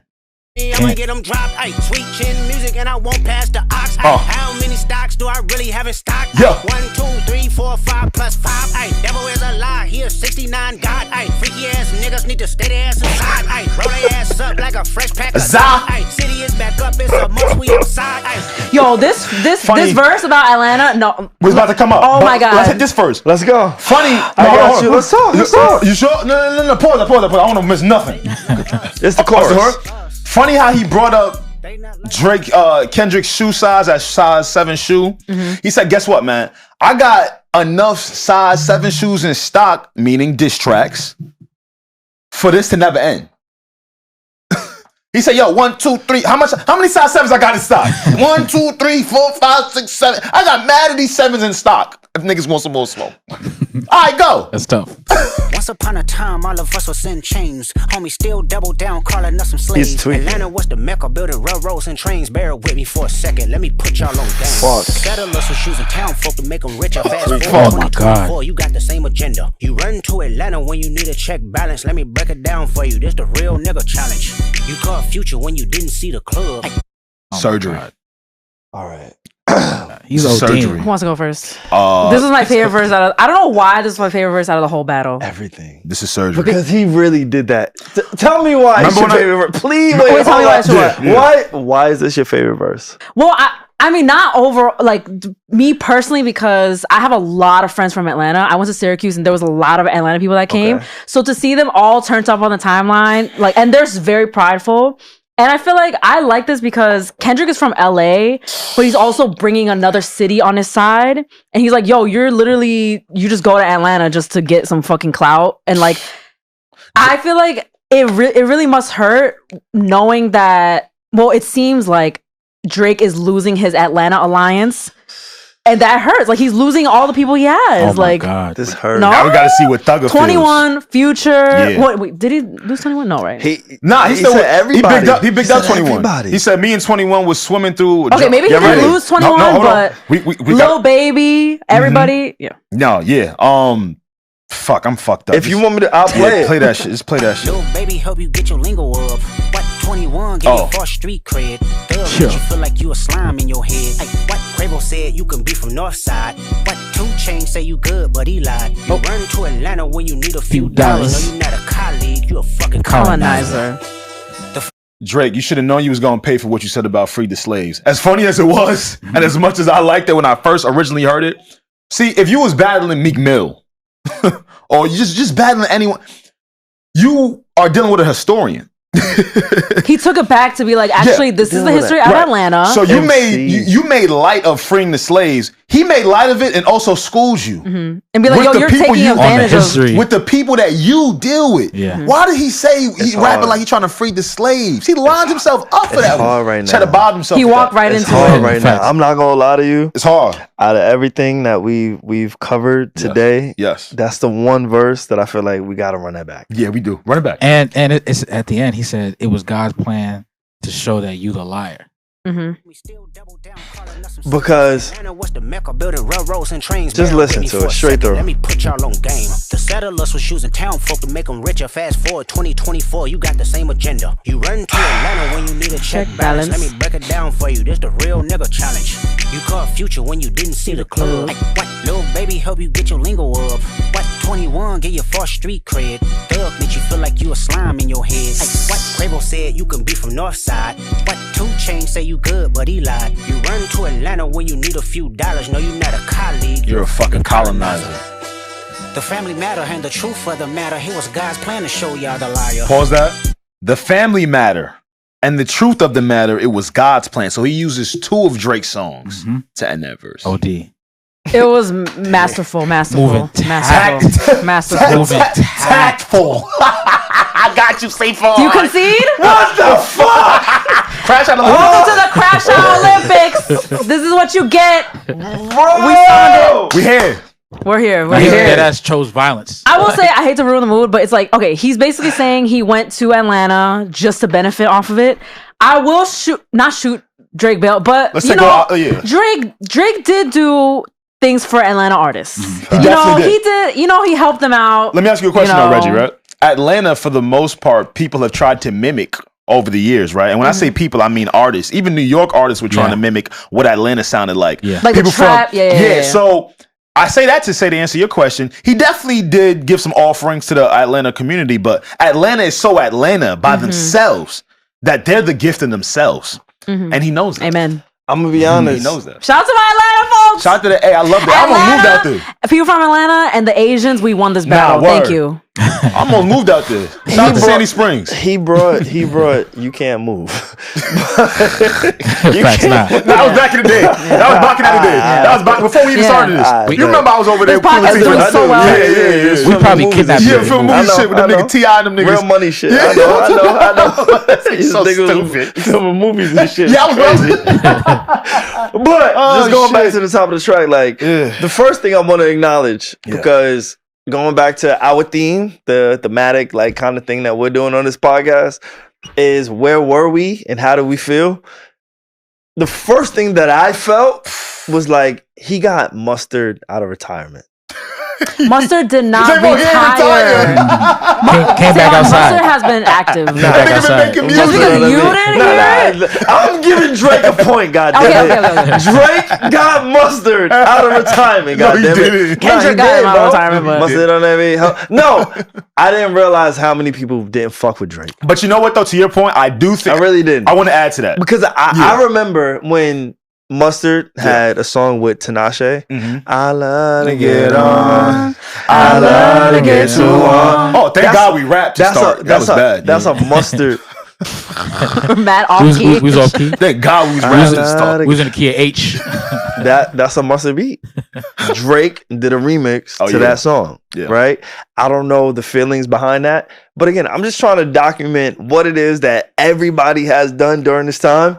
So for Mustard to come out. But you know, Mustard from LA too. He's from the West Coast. I think he's not from LA? From the Bay. Oh, okay. But he's from the West Coast. Kendrick. Yeah. That's mad racist. I called our dark-skinned producer Kendrick. What the fuck? I don't know that's why you called him that. Because you ain't getting scared. Yo, the boogeyman is scared SaVon. Just figure out where. Yeah, he's from LA. He's from LA. Okay. He's from LA or the Bay? LA. LA. Okay. I bet. Yeah. So Mustard being on this beat, to me, it says something immediately. I haven't. Mustard is so rich. Like when you go to Vegas, right? Yeah. I'm from the East Coast. When I travel, I have to have like an itinerary.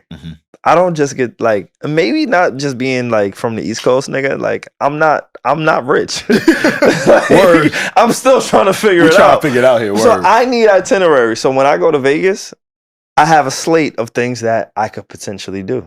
Right. Last year, I went to Vegas. I said, you know what? Potentially, these are the places that I want to go. One of the places that I wanted to go, DJ Mustard happened to be at, right? When you get in those spaces of you are synonymous with the hip and the popular and the mainstream, establishments, that's when I know like, oh wait, as a DJ, because not many DJs can sell out or sell tickets at a Dre's nightclub. Yeah. No, literally, Mustard could do like a versus. Yeah, like he's. You know what I'm saying? Like, we know. Mustard. There in hip hop space, there's Metro, there's Boy Wonder, there's Hit Boy, Khaled, and Khaled for sure. And then even if now so the week that I wanted to go see Mustard, the following week there was like Calvin Harris. Got you. And David little Guetta. Little house music. David Guetta. Yeah. Right? Like, so when I see Mustard, I know for a fact he does not have to produce another record for the day, another record for a day in his life. Boy, he's good. Yeah. He is fucking good. He doesn't have to insert himself. He doesn't have to give Kendrick another bar. He is fucking good. Yeah.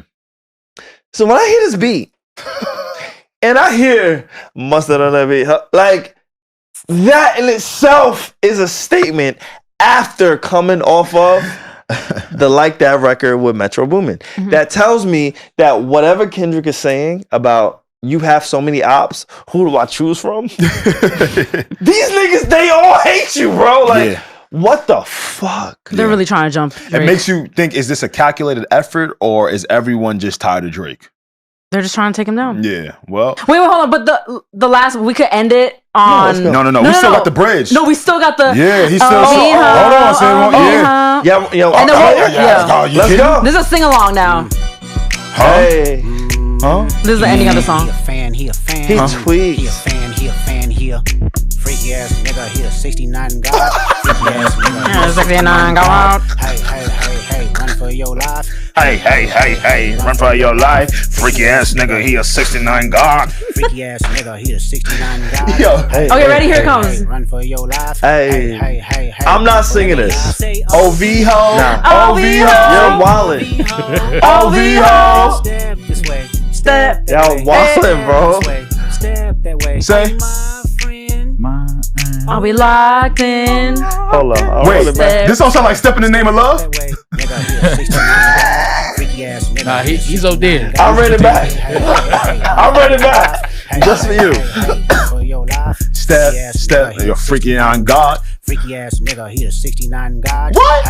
Hey, run for your life. Huh? Hey, run for your life. Say OV. Nah. Say. OV ho, No. OV ho, Nah. OV ho. Nah. Step this way. Nah. Step that way. I go step, side to side. Hold on, that shit hard. What's that say? What's that? Hit shit. Hold on, hit that shit. Hit this shit. Oh, he hit it. Yo, say more. Step this way. Say more. Step this way. Pull up. That shit hard. Super tough. It's stupid. Yo, Super shout out to Call my him- niggas in LA, man. Aaron, yo, you the gang, bro. Call him- Jared, she from LA fake too. You my man, bro. What the fuck? Calling him a freaky ass boy in the year of the diddler. OD. You were 69 God. 69 God. Surgical. You good? Nah, but because again, back to the hold on, Pierre. Yeah. Back to the narrative thing we've been talking about. How are you gonna negate these narratives? It's just not gonna go away. He hasn't negated anything. Like, And Kendrick knows what he's doing. He said, hey, run for your life. Like, oh my God, I'm he really, here, run. Like, harassing. He's really harassing Drake right now. Like, Get up! get up! They done knock Rock out. Again, at the time of this recording, this is all we got to. This is all of the material that we have to work with. Yeah, we this is have everything nothing we have. else. So this is coming out tomorrow. Less than 12 hours. Shout out to Kieran and Mason and Pierre, all the guys. Like, Team is great. this is coming out within less than 12 hours. So it could change. But as of right now, That should as sound of like today, that should sound like LA shootout. That's hard. as of today, I want to talk about what's coming next. Yeah. Okay. I don't know. We don't know. I don't Yeah. give a fuck what happens tonight. Yeah. We're putting this out. There's only one way that Drake could win or could redeem himself. This is hard. I know what you about to say. Say it.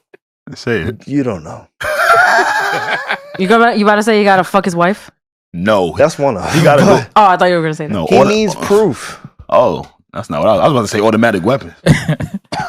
Nah, Like, nah. the thing. I don't want to see that. We don't want that. We don't want that. I'm just kidding. Like, I'm just saying. What else? How else do you combat this? Yo, why you gotta say that? Well, how else do you? You play Call of Duty. I ain't play Call of Duty. Automatic weapons.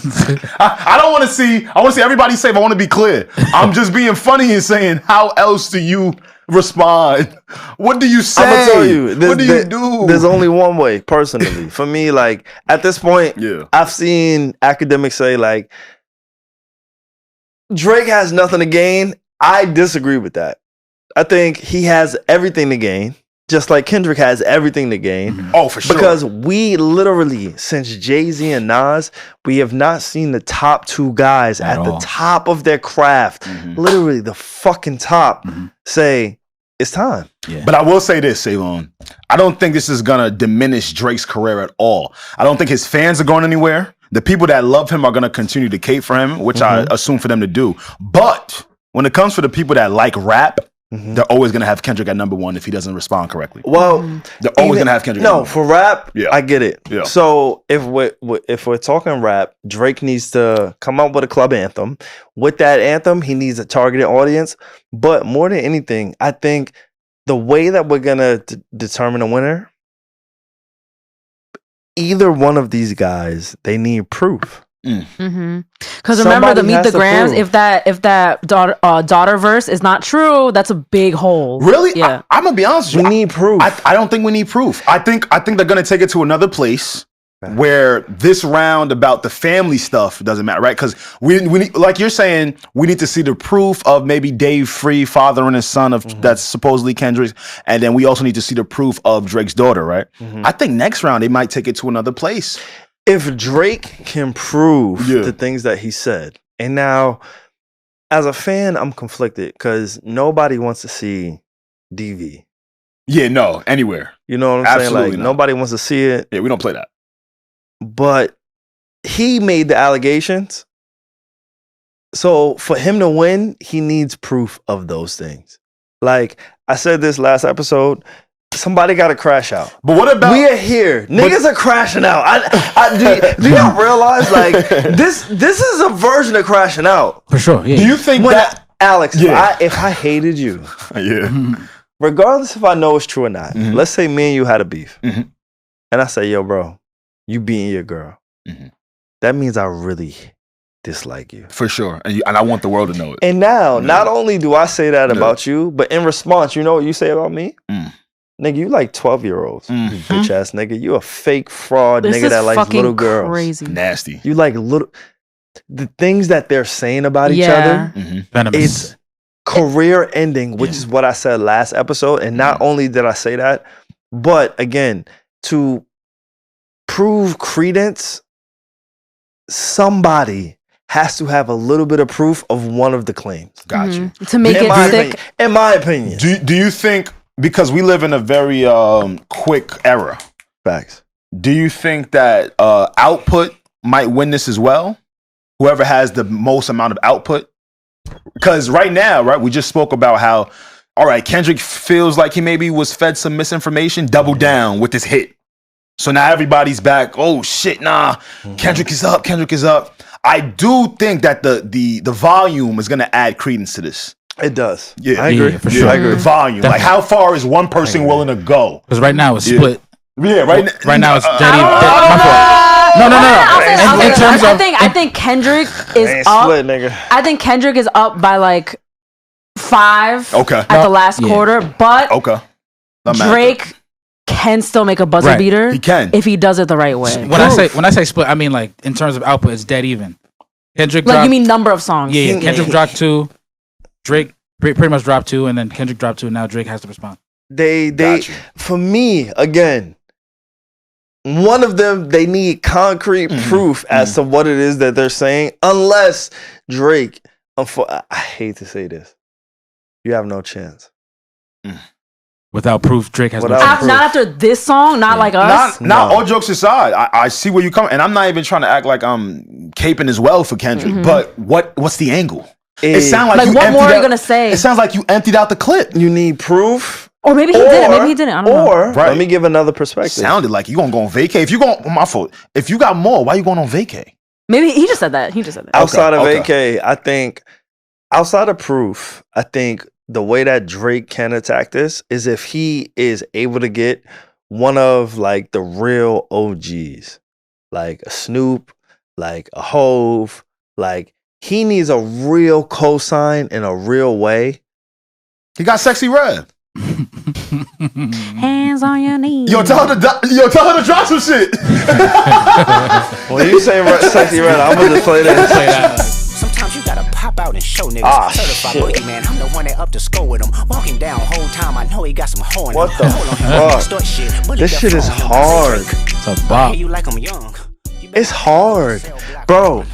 We are from New York, and that West Coast sound is infectious. Shit. Yeah. It's not fair. I love LA music, so this is not like... It's not fair. Regardless of what you love, what you hate. It's not. This is not supposed to infiltrate how New Yorkers feel. It's not supposed to knock so hard. Like Kendrick is the one that keeps doubling down. Yeah. He playing He's Drake's not scared. game. He's not scared, yeah. He's not. He's like, oh, I'm about to do another one. What Again. Respond to Drake, I'm with you. Yeah. We with you in spirit. I'm with you. Well, we with you in spirit. We're still gonna listen to your music. I think, oh yeah, for sure. Drake is still getting spins out of me. Yeah, same. What the fuck? For this in particular battle, Absolutely. he gotta cut the fat. He gotta go into a dark room. No, legit. He needs to go into a dark room. He needs to and I don't know who it is. That's the mole. I don't know who he's feeding. I don't know anything. Honestly, I'm just speculating as a fan. Yeah. But from what I'm watching, from what I'm seeing, like this is what Pusha T meant when he said surgical summer. Yeah. Oh, yeah. This is what he meant. You're right. This is. It's almost like he manifested the surgical summer. Like again, Drake got to go find a sex tape of the white girl Kendrick was fucking, or bring them onto the track. Or go find the white girl that Kendrick was fucking. Right. I don't know. Like have her speak her POV on the track. We gotta like when he fucked me, he said he hated white people because we enslaved him. Have her spit a verse. Let her spit a verse in the or Drake gotta write a love letter, a love song to Whitney. I can't stand him. I can't stand this thing, bro.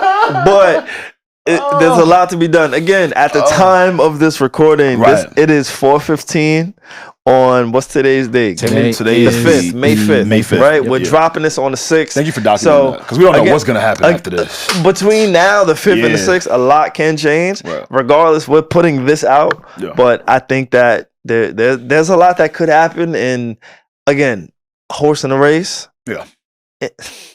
I hate to even say horse in a race, right? Because I'm gonna be honest. Better giddy up, nigga. Kendrick, he's speaking that real shit for like niggas. That's what people are saying. Like, I know. So I gotta talk. That's what I was just saying. Like, they're having a who's the better man off. I know, like, but listen, like, Alex, let me just talk to you. All right, Reggie, I love you. All right, what up? Just dab me real quick. What up, doggy? I'm gonna talk to you real quick. Talk to me. You a nigga. Yeah, nah, for sure. Oh yeah, I'm glad you left me out. So. Yeah. I know. I got you. I love you, right? Nigga for sure. Yeah. As as black men. Yeah. There's a certain angle that Drake, he's gonna fuck us up, bro. You gonna call us purple? As a nigga, bro. Kendrick he's picking apart a different way. Yeah. So what that mean? It means I'm on reserve. I'm gonna say reserve. You speaking like Kendrick right now. Man, like speaking parables. I know. Like, what you mean? I'm trying to catch up. I'm trying to keep up with you. I'm not giving you everything. I'm trying to keep up with you, 12. Because there's a certain element where I think either one of these guys can go to where they can definitively win. Say it. I'm not gonna say it. No, say it. I'll tell y'all off then camera. why'd you bring all this up? Be on record. Be on record just in case it happens. You say we niggas. For us, I'm gonna tell y'all. I don't give a fuck what these niggas think. Yeah, okay. I'm gonna tell y'all what I think could really end it. I whisper it in the mic, but it's not completely over. But right now, Kendrick is he's winning. He's up. So we got up. Yeah. Yeah, you can say it. We'll bleep it. Fuck you. But what I will say, is Drake. Family Matters is a really good song. Yeah, it really is. It's a shame. It was packaged well too. It's a shame it had to get stepped on. I think it's like real talk. It's a really good song. It is. Not Like Us wasn't like a total knockout, but like Drake is definitely on the ropes right now. Like it's the doubling down. It's a really good song. Yeah, it's a really good song. Yeah, like Kendrick went crazy because he doubled down with okay, cool. Like SaVon said, we all said that was the most disrespectful verse of it, and then he doubled down with a hit. So now it's the best of both worlds. Yeah, a hit and then some real shit. It's tough. All right. let's progress this. Yeah, I'm listening. How do y'all feel like? What's to come next? How do you think this ends? Again, we don't know what's gonna happen. We're recording in a moment. We'll be back on Thursday. So anybody who wanna like rock with us, fuck with us, we'll come back with Thursday. Whatever happens between now and Thursday, we'll cover. But just in a moment, again, I feel the only way Drake can win is if he provides proof for what it is that he said. I think domestic violence is a major allegation. I think if Whitney doesn't really fuck with Kendrick, because Whitney apparently, supposedly, allegedly, she's not following Kendrick on social media. Now, again, take what it is that you want to take from that. Right. But I have also dealt with women.